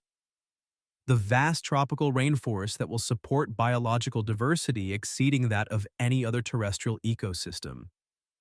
The grasslands that will sustain large herbivore populations across continental scales. All these ecological possibilities await realization through evolutionary processes that have only begun their work of terrestrial innovation. The deep time perspective that characterizes geological processes provides the temporal framework within which terrestrial ecosystem development will unfold across the remainder of Earth's history. The mountain-building events that will create new habitat heterogeneity. The climate changes that will drive evolutionary adaptation and ecosystem migration. The mass extinction events that will create opportunities for evolutionary radiation. All these future geological developments will interact with terrestrial ecosystem processes in ways that will continue to shape planetary environmental systems for hundreds of millions of years.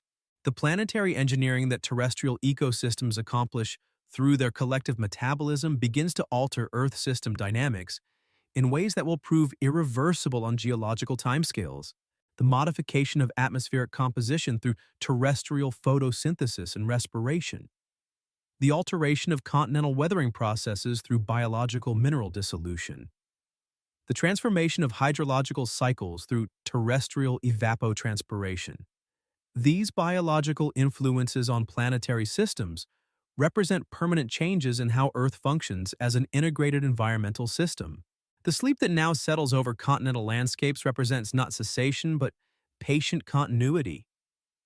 The eternal cycles of growth and decay that will maintain terrestrial ecosystem function across temporal scales that span from daily photosynthetic rhythms to the geological processes that shape continents. In this biological sleep, dreams of future abundance take root in soil chemistry, genetic diversity, and ecological relationships that will provide the foundation for all subsequent terrestrial ecosystem development. The quiet transformation continues with mineral patience as plant roots explore deeper soil horizons, as organic matter accumulates in terrestrial sediments. As atmospheric composition shifts imperceptibly through the collective metabolism of continental plant communities, the revolution has begun in whispered changes that will eventually transform the appearance and function of entire planetary systems through the patient work of organisms that have learned to capture sunlight and build ecosystems from stone and air and water. The continents rest now in their new green sleep, transformed from the naked mineral landscapes that have characterized terrestrial surfaces for billions of years into biological systems that pulse with photosynthetic rhythms and seasonal cycles of growth and dormancy. The whispered transformation continues in processes too slow for direct observation, yet too profound for the planet to ever return to its previous state of terrestrial sterility. Moss communities spread their biological carpets across surfaces that have known only mineral chemistry since continental crust first cooled from molten rock. Tree-like plants reach toward skies that have never before been intercepted by terrestrial canopies, creating shade and shelter where none has existed in Earth's long history. Root systems penetrate soil horizons that accumulate organic matter for the first time since continents emerged from ancient seas. The breathing of the land establishes rhythms that will continue for hundreds of millions of years, connecting terrestrial biological processes to atmospheric and oceanic systems through biogeochemical cycles of planetary significance. Oxygen rises from terrestrial photosynthesis to supplement oceanic contributions to atmospheric chemistry. Carbon cycles between atmospheric reservoirs and terrestrial biomass through processes that will eventually regulate global climate across geological timescales. The patience of biological time unfolds in cycles that span from the daily opening and closing of stomata to the seasonal growth and senescence of plant communities, to the geological accumulation of organic matter in terrestrial sediments. Each scale of temporal organization contributes to the stability and resilience of terrestrial systems that have learned to function as integrated components of planetary environmental regulation. The silence holds within it all the sounds that will someday characterize terrestrial landscapes: wind through leaves, the rustle of organisms that have not yet evolved, the complex biological symphonies that await the continued expansion of terrestrial life across continental surfaces. For now, the quiet work of photosynthesis and soil formation continues with the patient efficiency that has characterized biological innovation throughout Earth's history. The long sleep of continents begins, a biological slumber that dreams of forests and grasslands and all the terrestrial abundance that evolution will create through the patient work of countless generations, exploring the possibilities that exist between stone and sky,